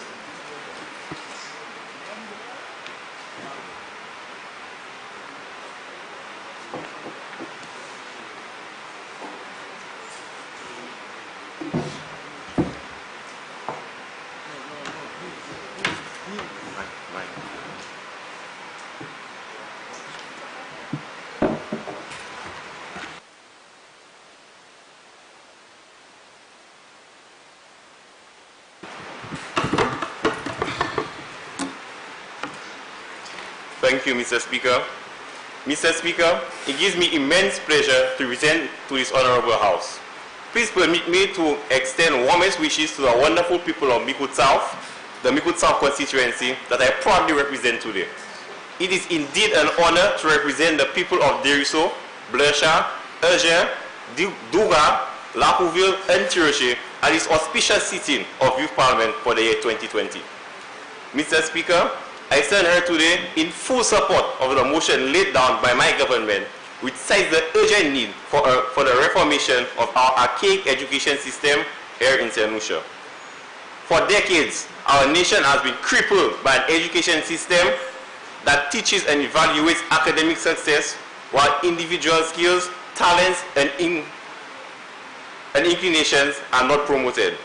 As reported by the great Nelson Mandela, and I quote, "Education is the most powerful weapon that we can use to change the world," end quote. Therefore, education must be viewed as a catalyst needed for change in families and communities to break the cycle of poverty. However, for this to happen, Mr. Speaker, our education system needs to be such that opportunities are equitable and sensitive to the interests and talents of young people. As the Minister responsible for youth, sports, and social transformation, I remain committed to supporting the efforts of my youth government on education reform, as it undoubtedly impacts the youth and communities under the purview of my ministry. Mr. Speaker, a few days ago, I was in conversation with a young man from my constituency who bravely articulated his story. He disclosed that he was never the most academically inclined, but he managed to gain entry to a secondary school in the south, and that's where it all went downhill. He was never able to grasp the concepts taught at the same pace as his classmates, but his eyes would always light up at any opportunity to use his hands. But alas, Mr. Speaker, as the infrastructure for our schools doesn't adequately cater to the needs of students who are more technically inclined, the young man eventually dropped out before he even completed his CXCs because he was just unable to cope with the one-size-fits-all system. Mr. Speaker, Micoud South is saturated with other similar stories of young people who face this challenge of coping with an education system that continues to fail to cater to their needs. Mr. Speaker, there seems to be little to no answers to a persistent problem of youth development in this country, youth unemployment, in this country, which, according to the Statistics Department, stood at 36.3% in 2018. Mr. Speaker, seeing the plight of young people over the years, I dare to draw the direct correlation between our failing education system and the challenges that we face with youth unemployment. Mr. Speaker, please permit me to draw reference to one of the trends observed in CSEC exam results for the past 3 years. While subjects such as mechanics, PE, and building technology continue to enjoy pass rates between 90 and 100%, students continue to struggle to pass math, English, and the science subjects. Very often, students who get a grade 1 in building technology and mechanics, but fails math and science, would graduate from secondary school with just 2 subjects. To most employers, that constitutes failure. Mr. Speaker, what is even more absurd yet alarming is that the student will not be able to gain entry into the Sir Arthur Lewis Community College to pursue mechanical or construction engineering because he did not pass math and English, notwithstanding the fact that he or she excelled in these areas in secondary school. If that does not give a clear picture of the deficiencies in our current education system, then I don't know what will.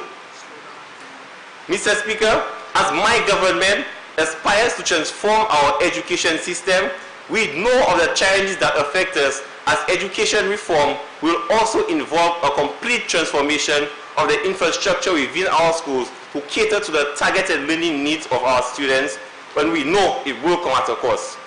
Commendation to the government for the establishment of the recently commissioned Sports Academy, but our ultimate goal would be the establishment of more focused technical and vocational schools to cater to the interests and learning abilities and inclinations of all students. Sports is very close to my heart, Mr. Speaker, and while I applaud the establishment of the Sports Academy, I know that we need to revisit the curriculum as well as the criteria for entry. We need to ensure that sporting inclination is not the only entry requirement for the institution, and proper provision is made to cater to those who are academically inclined and those who are technically inclined with sporting inclinations. Albeit there needs to be reform to ensure the holistic development of our sports personalities. Mr. Speaker, the opposition will continuously assert, why now? In response, I will proclaim, if not now, then when? Mr. Speaker, our government continues to study and take lessons from the global models when it comes to technical and vocational education. Vocational education and training is deeply embedded and widely respected in German society. The system offers qualifications in a broad spectrum of professions and flexibly adapts to the changing needs of the labor market. This is certainly a model that we can look to emulate here in St. Lucia. Speaking to my earlier point on the correlation between a failing education system and a high rate of youth unemployment, it is no surprise that with such an effective education system, Germany's unemployment rate as of October 2019 stood at 3.1%, with youth unemployment at an almost non-existent 5.8%. Mr. Speaker, my support of this motion led by my government is embedded in the confidence that we will be able to put the right measures in place to facilitate the development of a system that is befitting to our St. Lucian context, but with a regional and global appeal. We need to move to an inclusive education system. An inclusive education system, I dare say, Mr. Speaker, should be one with strong apprenticeship system associated with regulated training, where there is an effective balance of on and off the job training and clear options for further upskilling. An inclusive education system by this government will be one that will put measures in place to ensure a vocational and technical workforce that offers a balance of teaching skills and up-to-date industry knowledge and expertise. Mr. Speaker, my government is committed to increasing employers' involvement in the development and implementation of vocational education and training policy to foster stakeholder partnership. Mr. Speaker, with the problem of youth unemployment continuing to persist as mentioned earlier, this NYC government through the leadership of my ministry, will put mechanisms in place to ensure the mix of vocational provision and opportunities afforded to young people corresponds to the needs of the labor market. My government, and my ministry in particular, continues to assert the importance of youth development in this country, and we stand ready to back this up with action. Mr. Speaker, a relevant argument was raised in the motion for debate today about the common entrance examination outliving its usefulness. Members opposite know as well as anyone that it is unfair and that at such a young age, one single exam should determine the rest of your life. What is even more damning about the common entrance exam is that there is absolutely no measure put in place to identify the academic or technical inclinations of our students. Mr. Speaker, in his address, our Minister for Education highlighted the need of an aptitude test to address this, and I stand in full support of this idea. My motion will assert, of course, the need for a more practical replacement for the common entrance exam. Through you, Mr. Speaker, I would like to save the members opposite the energy it will take them to question our motives and attempt to plug holes in our methodology. Don't get me wrong, I know of the need to stream students into a school that best suits their talents and that some sort of test will ultimately be required. Permit me to suggest a simple solution to this, Honorable House. A simple solution. The introduction of technical and vocational subjects from grade 4 at the primary level. This will provide students an invaluable opportunity to explore a wide variety of options while giving parents and teachers a better idea of the interests of students. Instead of one exam at the end of grade 6, we use a portfolio and transcript approach of the performance of students from grade 4 to grade 6 to determine the most suitable replacement placement for the secondary school growth. With that expanded period of assessment, I am confident that we will do right by our students and place them in schools where they will thrive the most. Mr. Speaker, I want to make it abundantly clear that the inclusion of TVET as a staple in our education system will not, and possible abolishment of the common entrance exams will not automatically fix our education system, but which has been fundamentally flawed for decades. A complete reformation of the system is needed. This will require an interministerial approach where we all provide the support to the Ministry of Education to identify and fix other niggling issues which still persist. Member Babono. On a point of order, Mr. Speaker, the rules for the debate states, Part 11, a member shall not read his speech, but he may extract extracts from written or printed papers or books in support of his arguments, and may refresh his memory to reference his notes.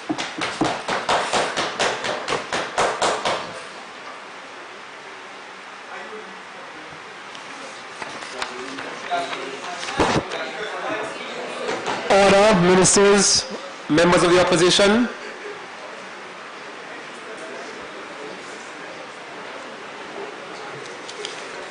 Member for Miko South and Minister for Youth Development and Sports. Member for Castries South, is there a problem? As I was saying, the member for Miko South and Minister for Youth Development and Sports, the member for Babono is quite correct. I will allow you to continue with the hopes that the speech is not being read to its entirety.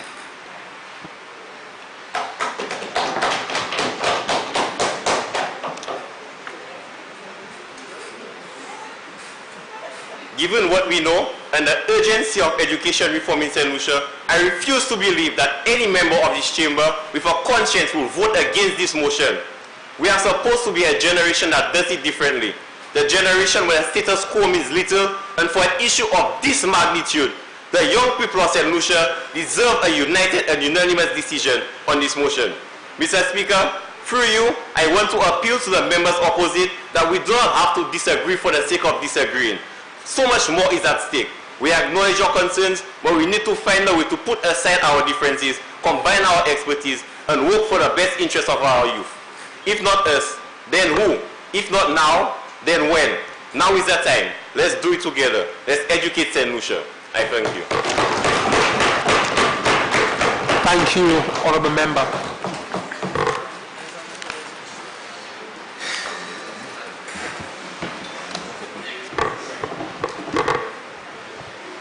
Member for Vieux-Fort South.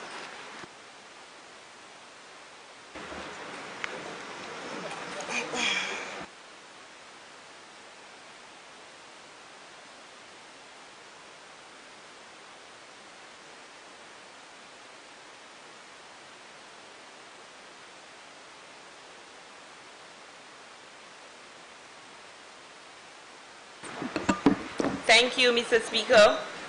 Mr. Speaker, honorable members, colleagues, members of the viewing audience, tout moun vie fort ki ka koute. Bonjour, good morning.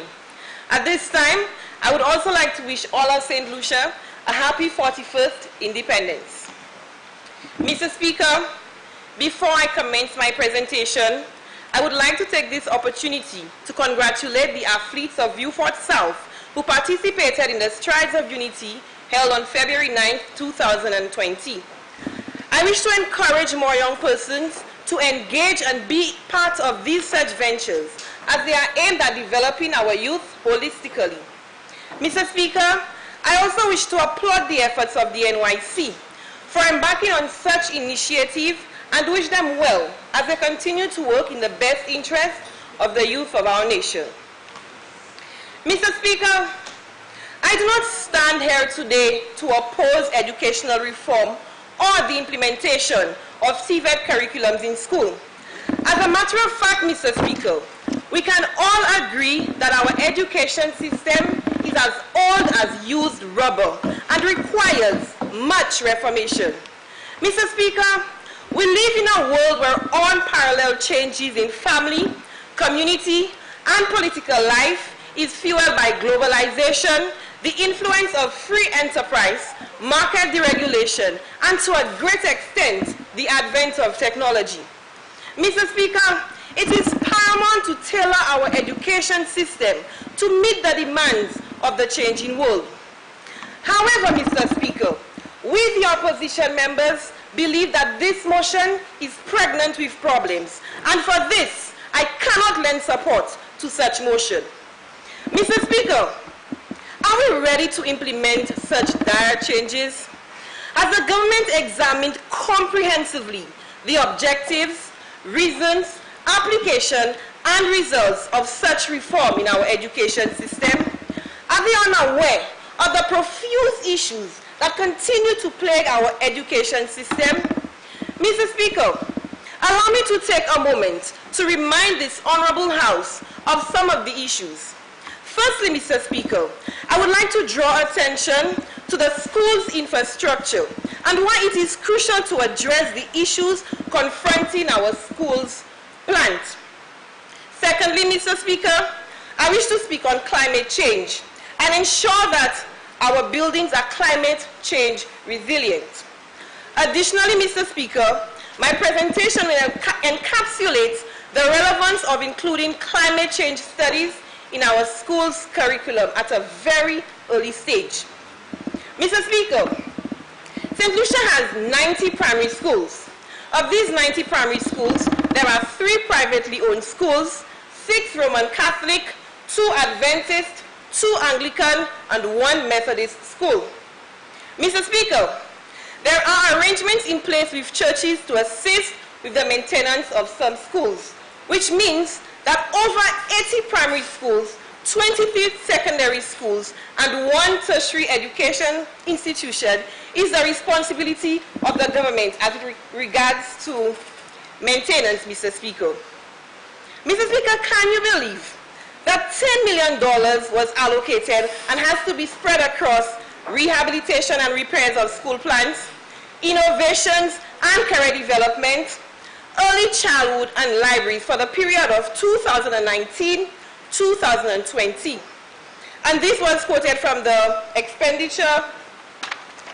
from the estimates of revenue and expenditure 2019-2020. And I wish to make this a document of the House. Mr. Speaker, yet. On a point of order, Mr. Speaker. Point of order, please sit. Prime Minister. Thank you, Mr. Speaker. Mr. Speaker, according to Standing Order number 35(1), says that a member shall confine his observations to the subject under discussion. Mr. Speaker, in this House we are debating education reform, and the member is making persistent reference to infrastructure. This is not the nature of our debate here today. We are looking at the curriculum at primary school, secondary school, and post-secondary education. No, it's okay. Yes. Members of the opposition? Thank you. Member for Vieux-Fort South. Thank you, Mr. Speaker. Honorable Prime Minister, if you please allow me, Honorable Prime Minister, I shall continue my presentation and you will see the relevance and the importance of infrastructure as regards to education reform. Mr. Speaker, as I stated earlier, I wish to make this a document of the House. Mr. Speaker, as I continue, there are schools that continue to endure and suffer from the ills of deteriorating infrastructure, such as mold infestation, electrical problems, roof leakages, and rundown furniture, to name a few. In my constituency, one school has presented with suspected cases of mold, and this is very concerning. I am not at liberties to give out the name of the school because, like I said, it is suspected cases. Mr. Speaker, perhaps the Minister for Infrastructure, along with the Minister for Education, can investigate these claims. Mr. Speaker, in 2019, several schools across the island remained closed for a few days as a result of factors associated with deteriorating infrastructure. It is evident that budget allocations for schools' infrastructure is just not enough, Mr. Speaker. Undertaking some repairs is not sufficient. In my constituency, 5 out of 6 schools underwent repairs. Mr. Speaker, this is only a fraction of the work to be done. How do we expect to reform our education system and learning conditions are not conducive? If the government has not demonstrated the capacity to undertake these basic necessities, how can they propose such a motion? Moreover, Mr. Speaker, if the government cannot fund school repairs, which are basic necessities if you ask me, how can they fund improvements in TVET and do so adequately?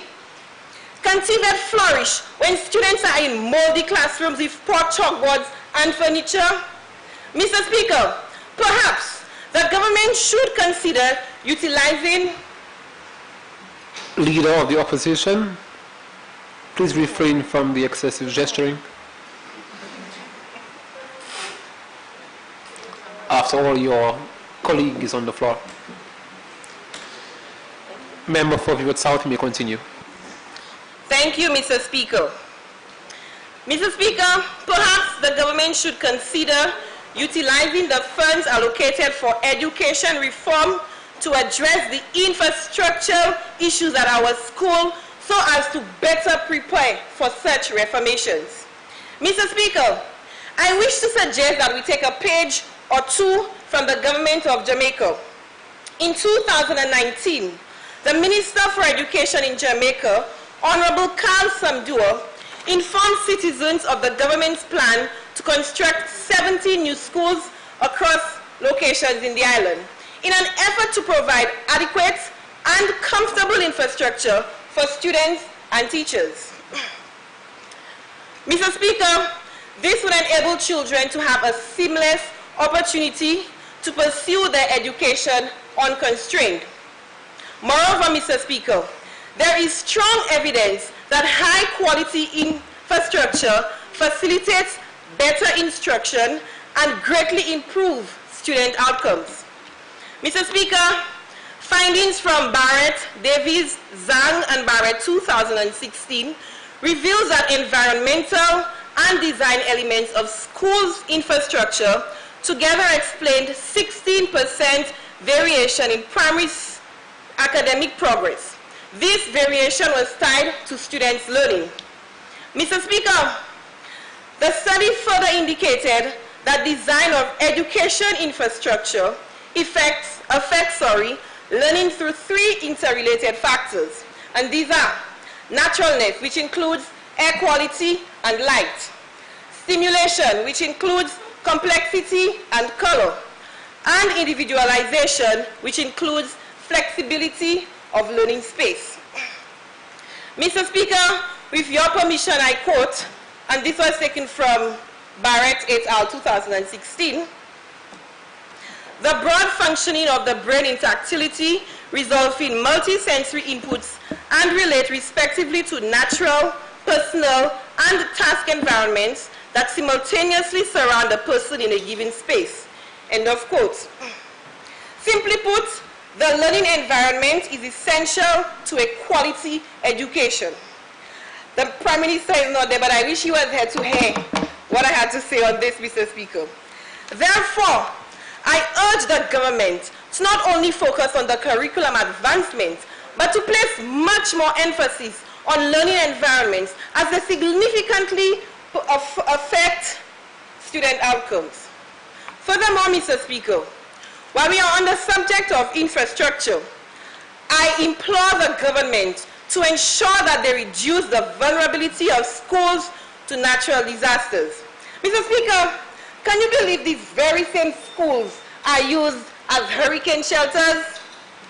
Mr. Speaker, climate change is real. We have to thank God that we've been spared on numerous occasions by some of the worst hurricanes to date. Mr. Speaker, we are all aware of what transpired in Dominica, Antigua, and most recently the Bahamas by hurricanes Irma, Maria, and Dorian.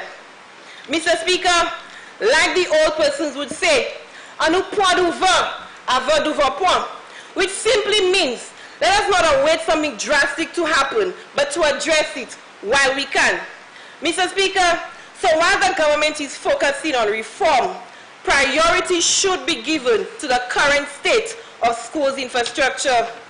Mr. Speaker, the government needs to go back to the drawing board and re-evaluate education reform in its entirety.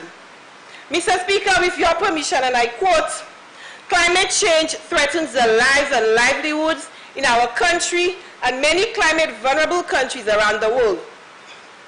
It is critical that we mainstream adaptation to climate change in every aspect of our national process. End of quote. And this was taken from onestlucia.com. Mr. Speaker, an essential component of global response to climate change is education. Mr. Speaker, as I stated previously, climate change is real.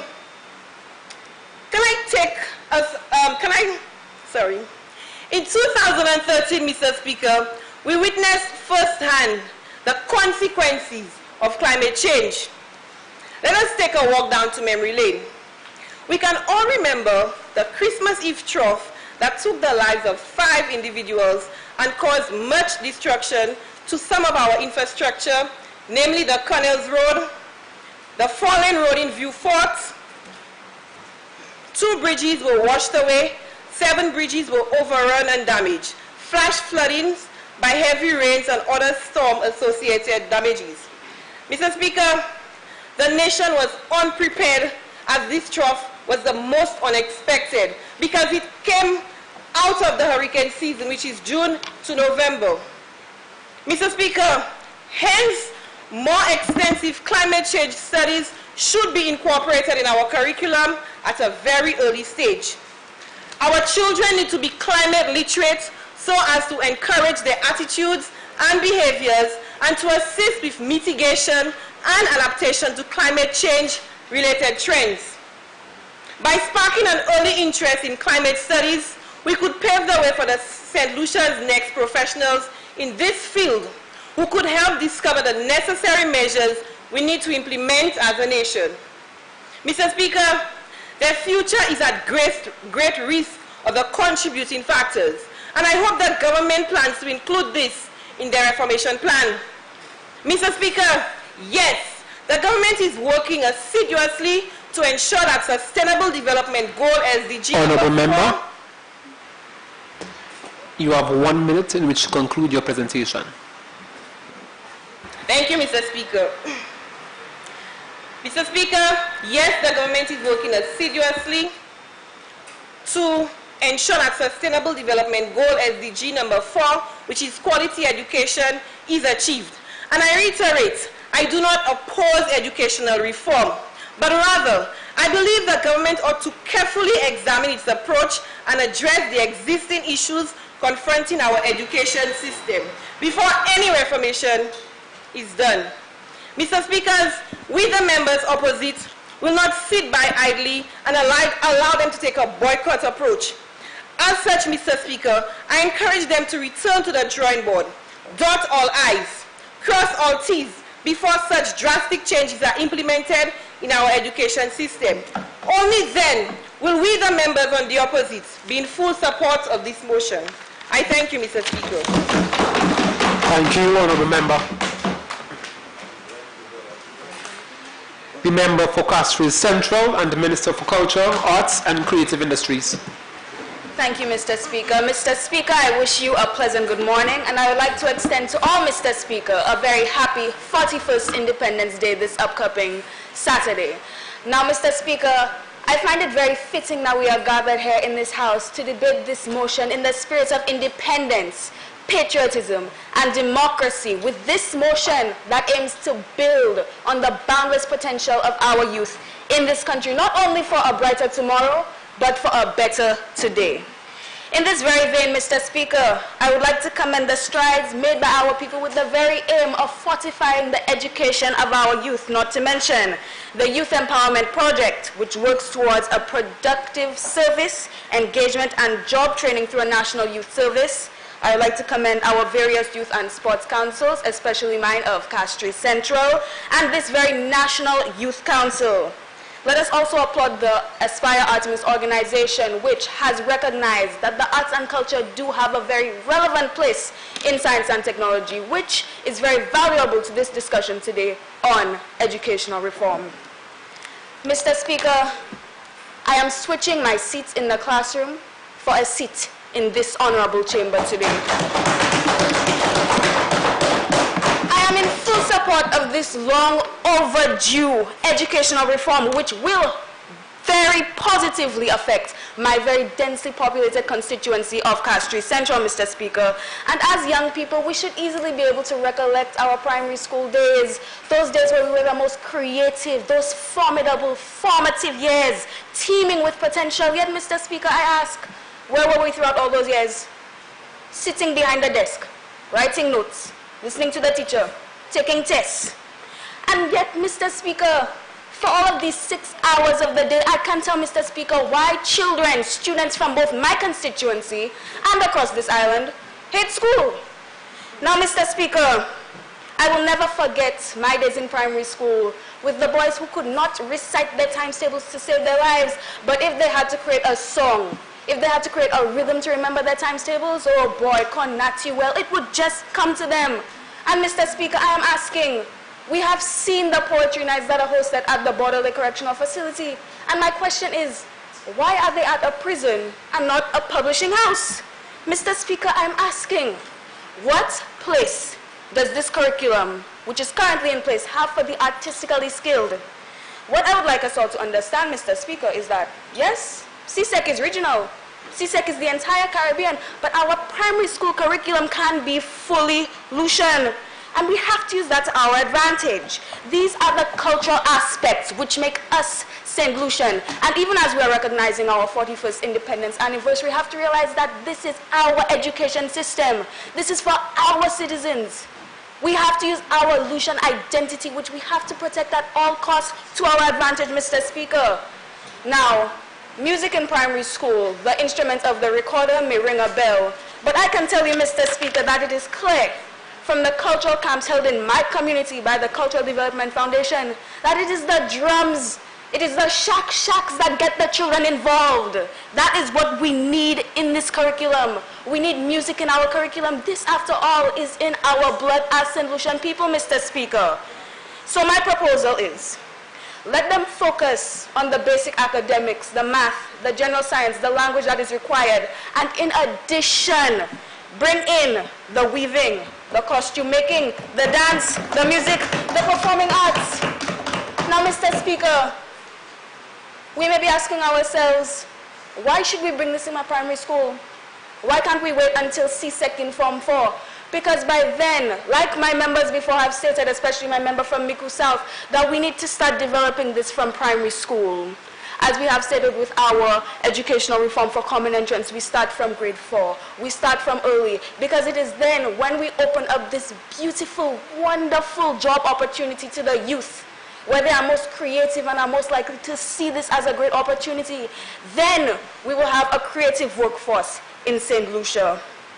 Not to mention the benefits: higher math and reading scores, logical thinking, the imagination for entrepreneurship, which our economy is in great need of. And Mr. Speaker, I would like to make a document of the House, the statistics which clearly demonstrate that students who partake in the arts in primary school are far more likely to gain employment earlier on, Mr. Speaker. Now, Mr. Speaker, this is the orange economy, which includes but is not limited to literature, arts, music, handicrafts, and our cultural festivals. Now, this can focus as an export of St. Lucia. Our Minister of Tourism, our Ministry of Tourism, that is, can benefit from this orange economy, as we have Carnival, our La Rose and La Marguerite festivals, and we also have the handicrafts that are being sold to the tourists. And as I am sure that our leader of the opposition from this craft capital can say, this is incredibly important to our economy, Mr. Speaker. We need actors and directors to perform, to represent us abroad. We need our recording artists and our traditional artists alike. That includes the dairy segments, and that includes the musicians on the drums, Mr. Speaker. This is all necessary for this small island state. And I can tell you, Mr. Speaker, that there is potential for this. There are people in this small island nation that have the potential to do great things with this art.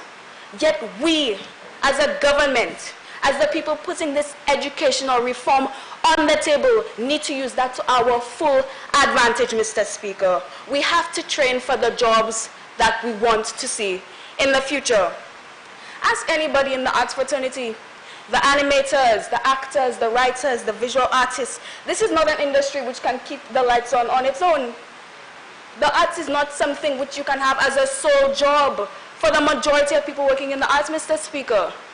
So when we introduce this to the youth, this will guarantee that we have a build-up of talent, a build-up of the realization that the arts in St. Lucia is an industry worth giving a try.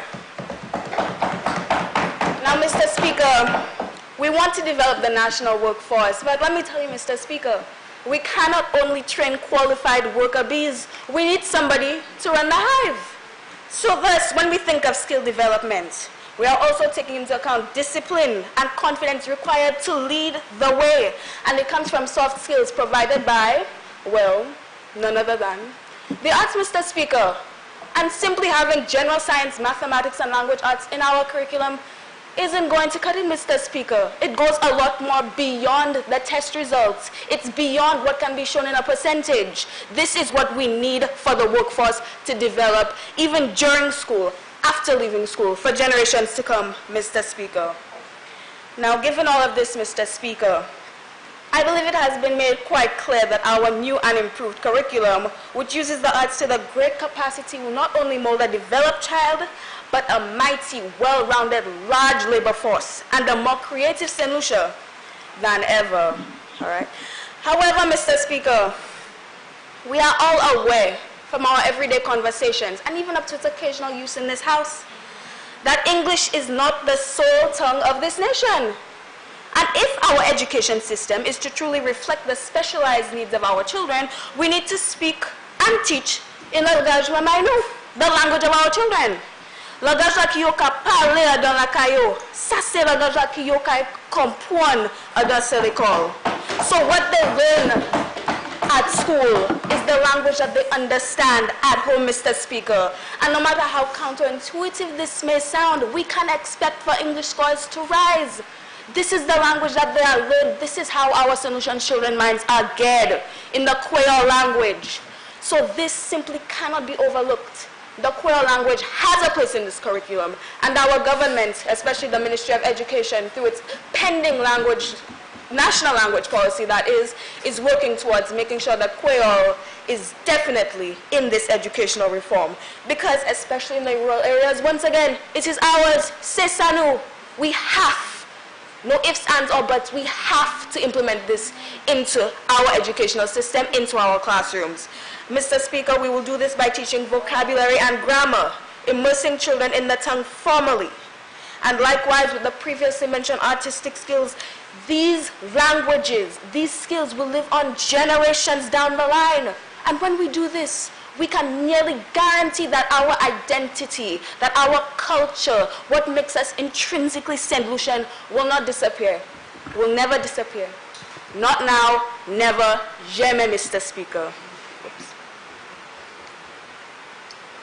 Mr. Speaker, I'd like to bring to the attention the fact that in the past 26 years, and I have the information right here, the proportion of male teachers on island has not risen above 16%. In fact, the last recorded figure from 2015-16, 89%.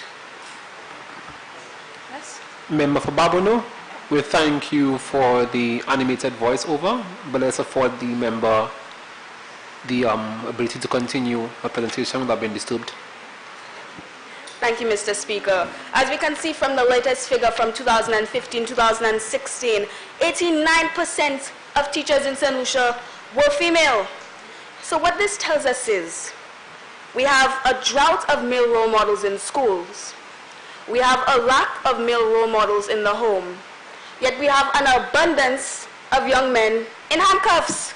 And Mr. Speaker, I can link this back to the arts, how it needs to be engaged with our young boys in the classrooms, how it can become more than just a hobby, how we need to train critical thinkers who will not only lead the way, Mr. Speaker, but lift up and teach the young men in our society. We need women and girls who are unafraid to speak up and take space. We need parents who are not just caretakers, but educators. We need teachers who do not teach material, who do not even teach curriculum, but teach children. We need you, if I may, Mr. Speaker, we need you, youth island-wide, to be the new faces of democracy.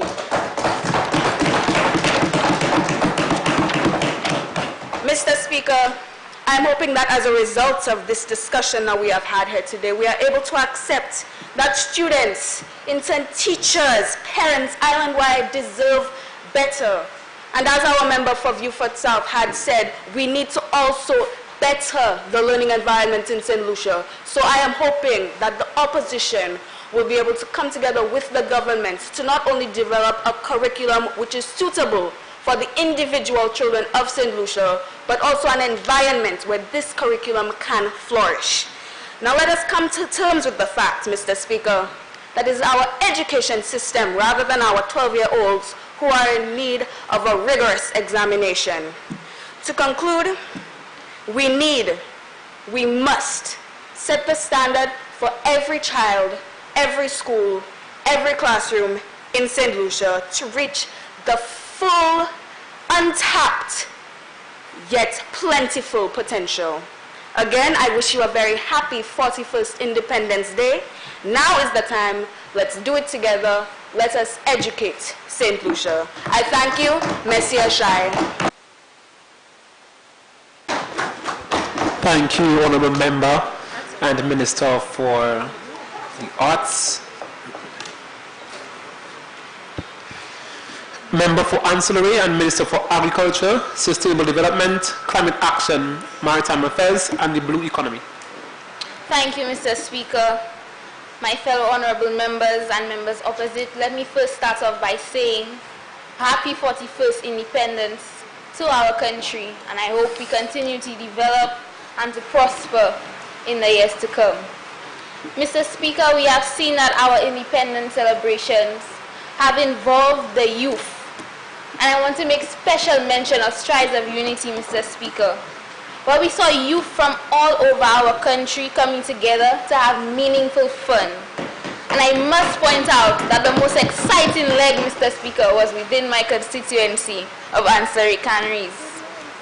But despite all the merriment, Mr. Speaker, I refuse to stand here today and pretend like everything is okay with the youth of St. Lucia.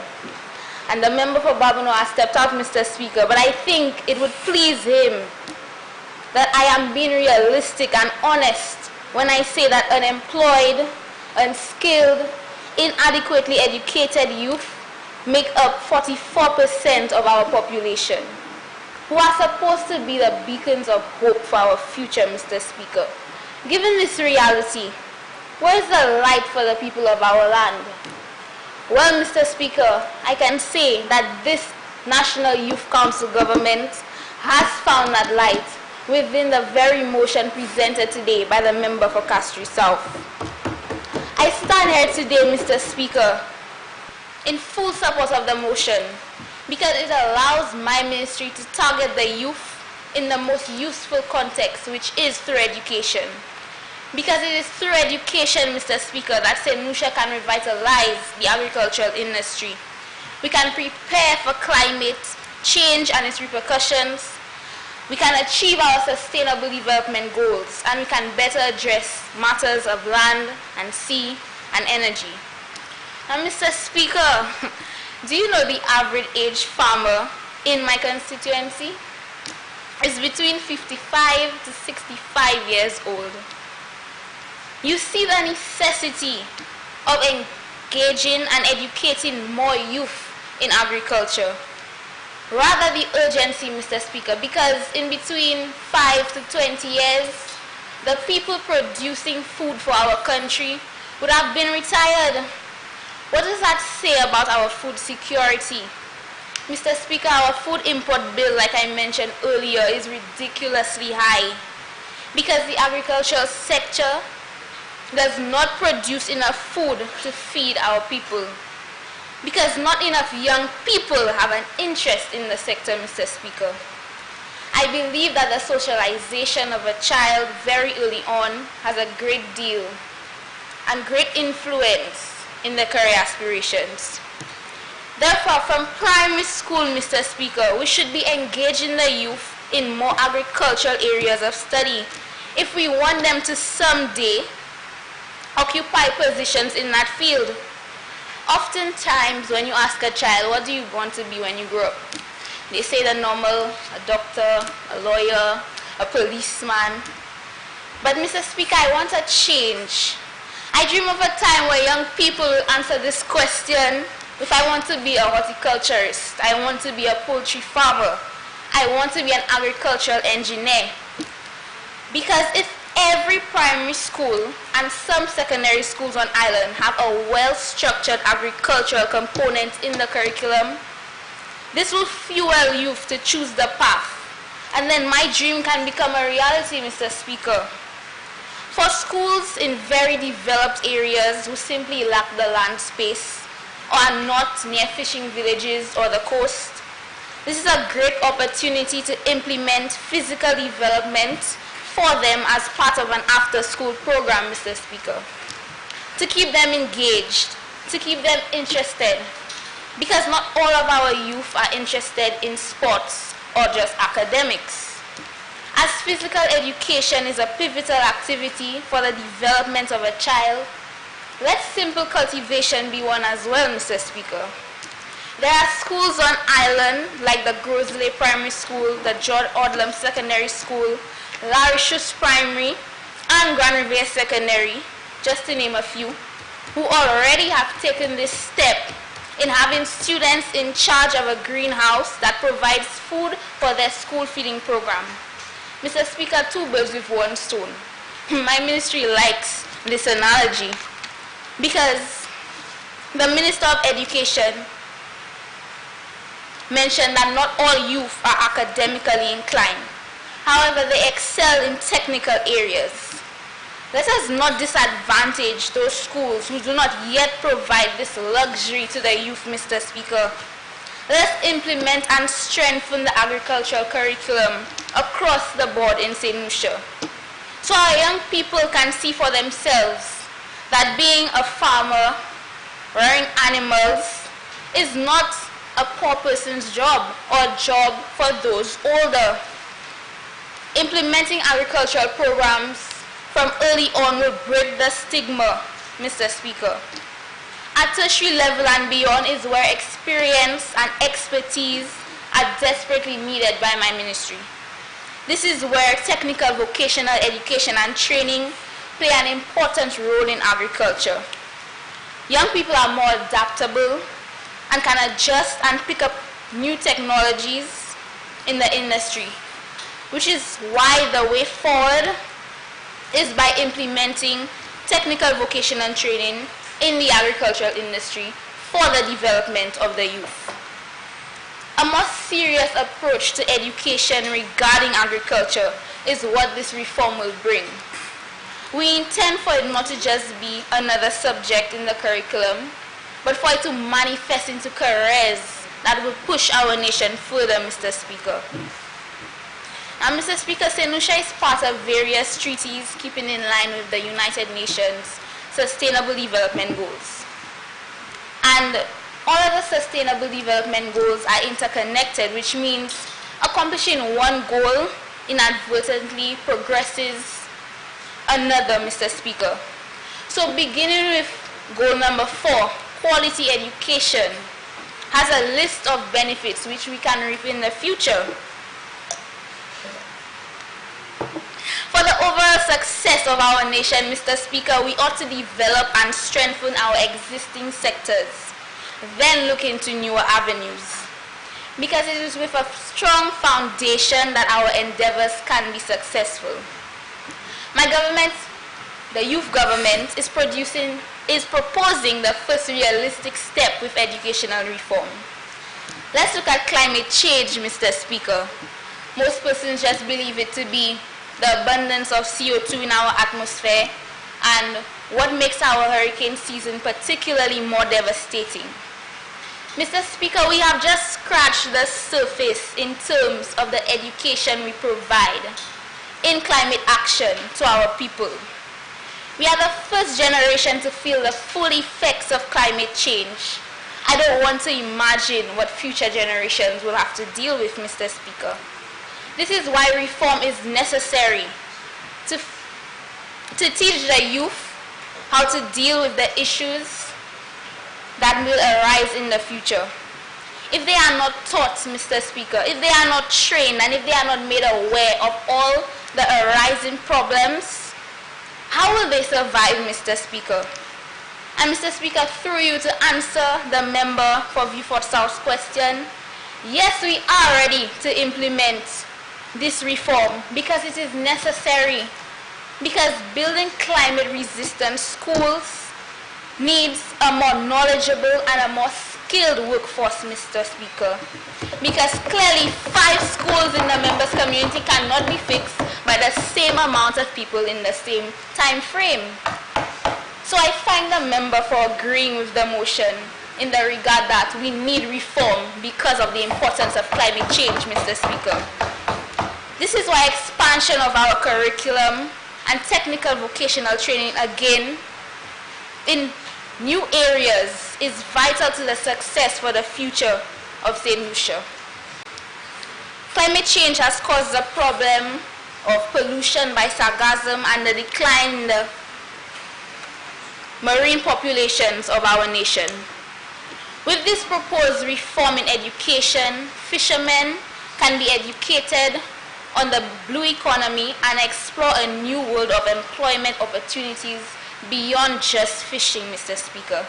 They can also be troops who can start coral farms and restore the potential for sea moss cultivation in the sea, Mr. Speaker.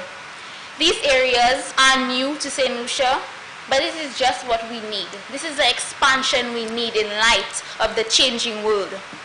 So as to prepare the youth for the future jobs which will demand their attentions. Mr. Speaker, our government is prepared for this change through the education system. There is much business and much gain from the blue economy. Not only does our tourism ministry benefit, but our agricultural ministry can benefit Mr. Speaker. Mr. Speaker, we need more marine education because to grow this sector, we have to cease the pollution of water. Farmers can use these new skills to prevent agricultural runoff from polluting all our water bodies, Mr. Speaker. We as a government are looking to inspire vision and empowerment for young entrepreneurs through education. If we're promoting the agricultural industry, Mr. Speaker, we need to safeguard our raw materials. The only way I see St. Lucians doing this is if they are taught, if they are trained, and if they have proper guidance and can properly prepare for climate change. There are organizations, Mr. Speaker, right here in St. Lucia who have persons well versed in the field. And I see them lending a hand in regards to the technical vocational training, like the National Conservation Authority, the Sufre Marine Management Authority, Lucilec regarding all of their work with renewable energy, and of course ministry attachments. I'm proud to say, Mr. Speaker, that the young people of my constituency have already taken it upon themselves to build a more climate-resistant canneries using the vetiver grass. The Canneries Community Improvement Foundation has a team of young people who use this plant because of its long root features, Mr. Speaker, to protect and stabilize soil near bridges, near roads, river banks, on farmlands, and along the coast. This foundation educates youth as low as primary school level in the importance of climate action, and it teaches them how they can implement these measures in their community for their gain, Mr. Speaker. Such initiatives can be taken all over the island if the education system allows for it. All of this I've mentioned is how the national youth government sees it feasible to make reform in the education sector. Quality education can promote so many other sustainable development goals, like climate action, life below water, life on land, clean water and sanitation, and affordable and clean energy. And from earlier in my presentation, Mr. Speaker, no poverty, because youth will be more engaged and exploring new avenues of industry. If there is any doubt in the opposition's mind, Mr. Speaker, that educational reform is not the right answer to achieving goal number 1, which is no poverty. Like the Minister for Castries South stated earlier, take comfort that it is not just me who believes that the fundamental cure for poverty is not money, but knowledge. Mr. Speaker, let me end by saying this. We are becoming increasingly aware that solutions to challenges we face must profusely engage the youth. This generation has the passion, Mr. Speaker. We have the dynamic nature. We have the ability to shape the future. But we need to reform education to allow the generation to do just that. Now is the time, Mr. Speaker. Let's do this together. Thank you. Thank you, Honourable Member. Member for Castries North, the Honourable Prime Minister. Thank you, Mr. Speaker. I'd like to move that the House stands suspended for lunch for 30 minutes.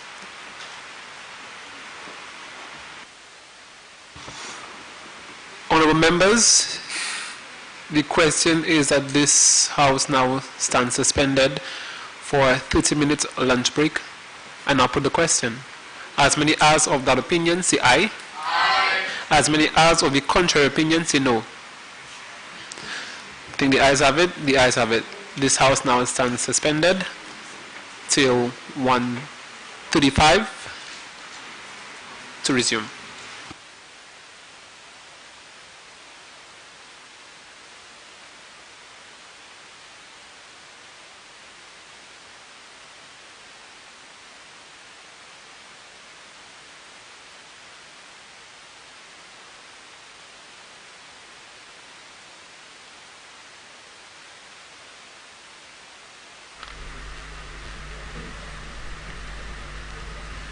So thank you everybody for joining us. This marks the conclusion of the first half of the National Youth Parliament.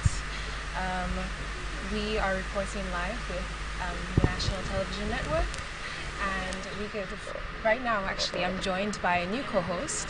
I'd like to introduce Mr. Kendall Seraphine. Mr. Kendall, how did you enjoy the proceedings so far? Well, I believe it was good all throughout. The participants, of course, the Prime Minister specifically, he had a few points to make in educational reform specifically, and getting basically the youth into the mindset of it's not a test, but it's for life. So I think they touched on that a lot in their speeches, alongside a lot of other things I mentioned. Specifically, the Minister for Education stated that we need to be 50-50 when it comes to education, right? So we need to do the academics, we need to do the sports, we need to get into all the other fields, because the one size fits all does not work for everyone in the education system.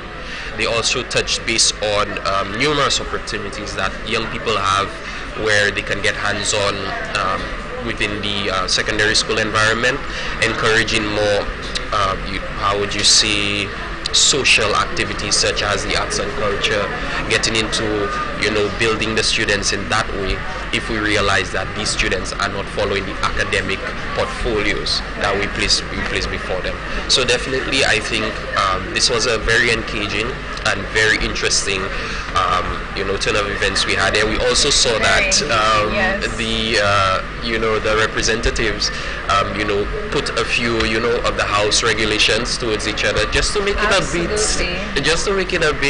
spice it up a bit, and it shows how much they care about it as well. It shows how much energy and how much focus they put into it, since we have these little things, the interruptions, the clarifications from the opposition as well as the leading party. So I really enjoyed it, got a few points as well, and I think that definitely one of the participants who stood out for me was a Minister of Education who clearly stood his ground. Hey, we want to educate them, but let's educate them holistically. Let's not just do it. Absolutely. I can say that I think both parties can agree that educational reform is important, and we saw that come across from both sides. I think the main issues the main thing that was brought up that was different was just the opposition deciding which topics were most pertinent, which topics the government should focus on, especially financially.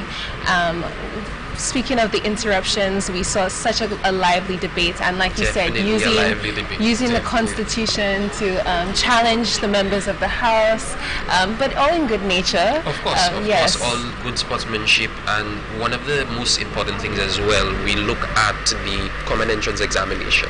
We constantly look at this as a basis, as a catalyst for moving forward with our students, but we don't realize that a lot of the failures, a lot of the percentages of non-passes that we see in common entrance are based on the English and math subjects, but we see a lot of passes in the social subjects as well. Right, and I think the member did bring up the statistics. I can't remember who exactly it was, but he spoke about 100% pass rate. I think it was in mechanical engineering. Yes, and 94% pass rate in FNN, whereas we saw a 40% pass rate adversely in mathematics. So there was definitely the need for showing that students aren't completely lost if they don't have the main prerequisites to enter the Sir Arthur Lewis Community College. So it's just a very comprehensive educational system. That was mostly what the leaders of the members of the opposition was trying to bring about. We also saw that the opposition also made a good point that I took home as well. They stated that before we can start the education reform, our facilities must be conducive for education to take place in the first place. So the mold, the investigations are going on. Schools were not mentioned, no specific individual was mentioned for not catering for it, but the mold infestation in the schools, the classes being very hot and uncomfortable for the students, before we can actually get into changing education itself. Let's change where we have that education conducted, where we allow our students to feel comfortable and to actually be able to sit down in a class and say, you know what, I'm comfortable, I'm not hot, this is the kind of environment I can actually say, you know what, I can listen to the teacher, I can pay attention. So I think that was a good point as well, making sure that the facilities are adequate enough to commence education for the teachers. Absolutely. So I suppose that's where we stand, with the main party wanting to go in hot and heavy and the opposition just saying, let's take it back, let's look at the educational reform comprehensively and see how we can best allocate our resources. Definitely. So with that, we will break for lunch and we will be resuming in about 30 minutes where we will continue our live broadcast. So we thank you from National Television Network. Thank you very much. Thank you.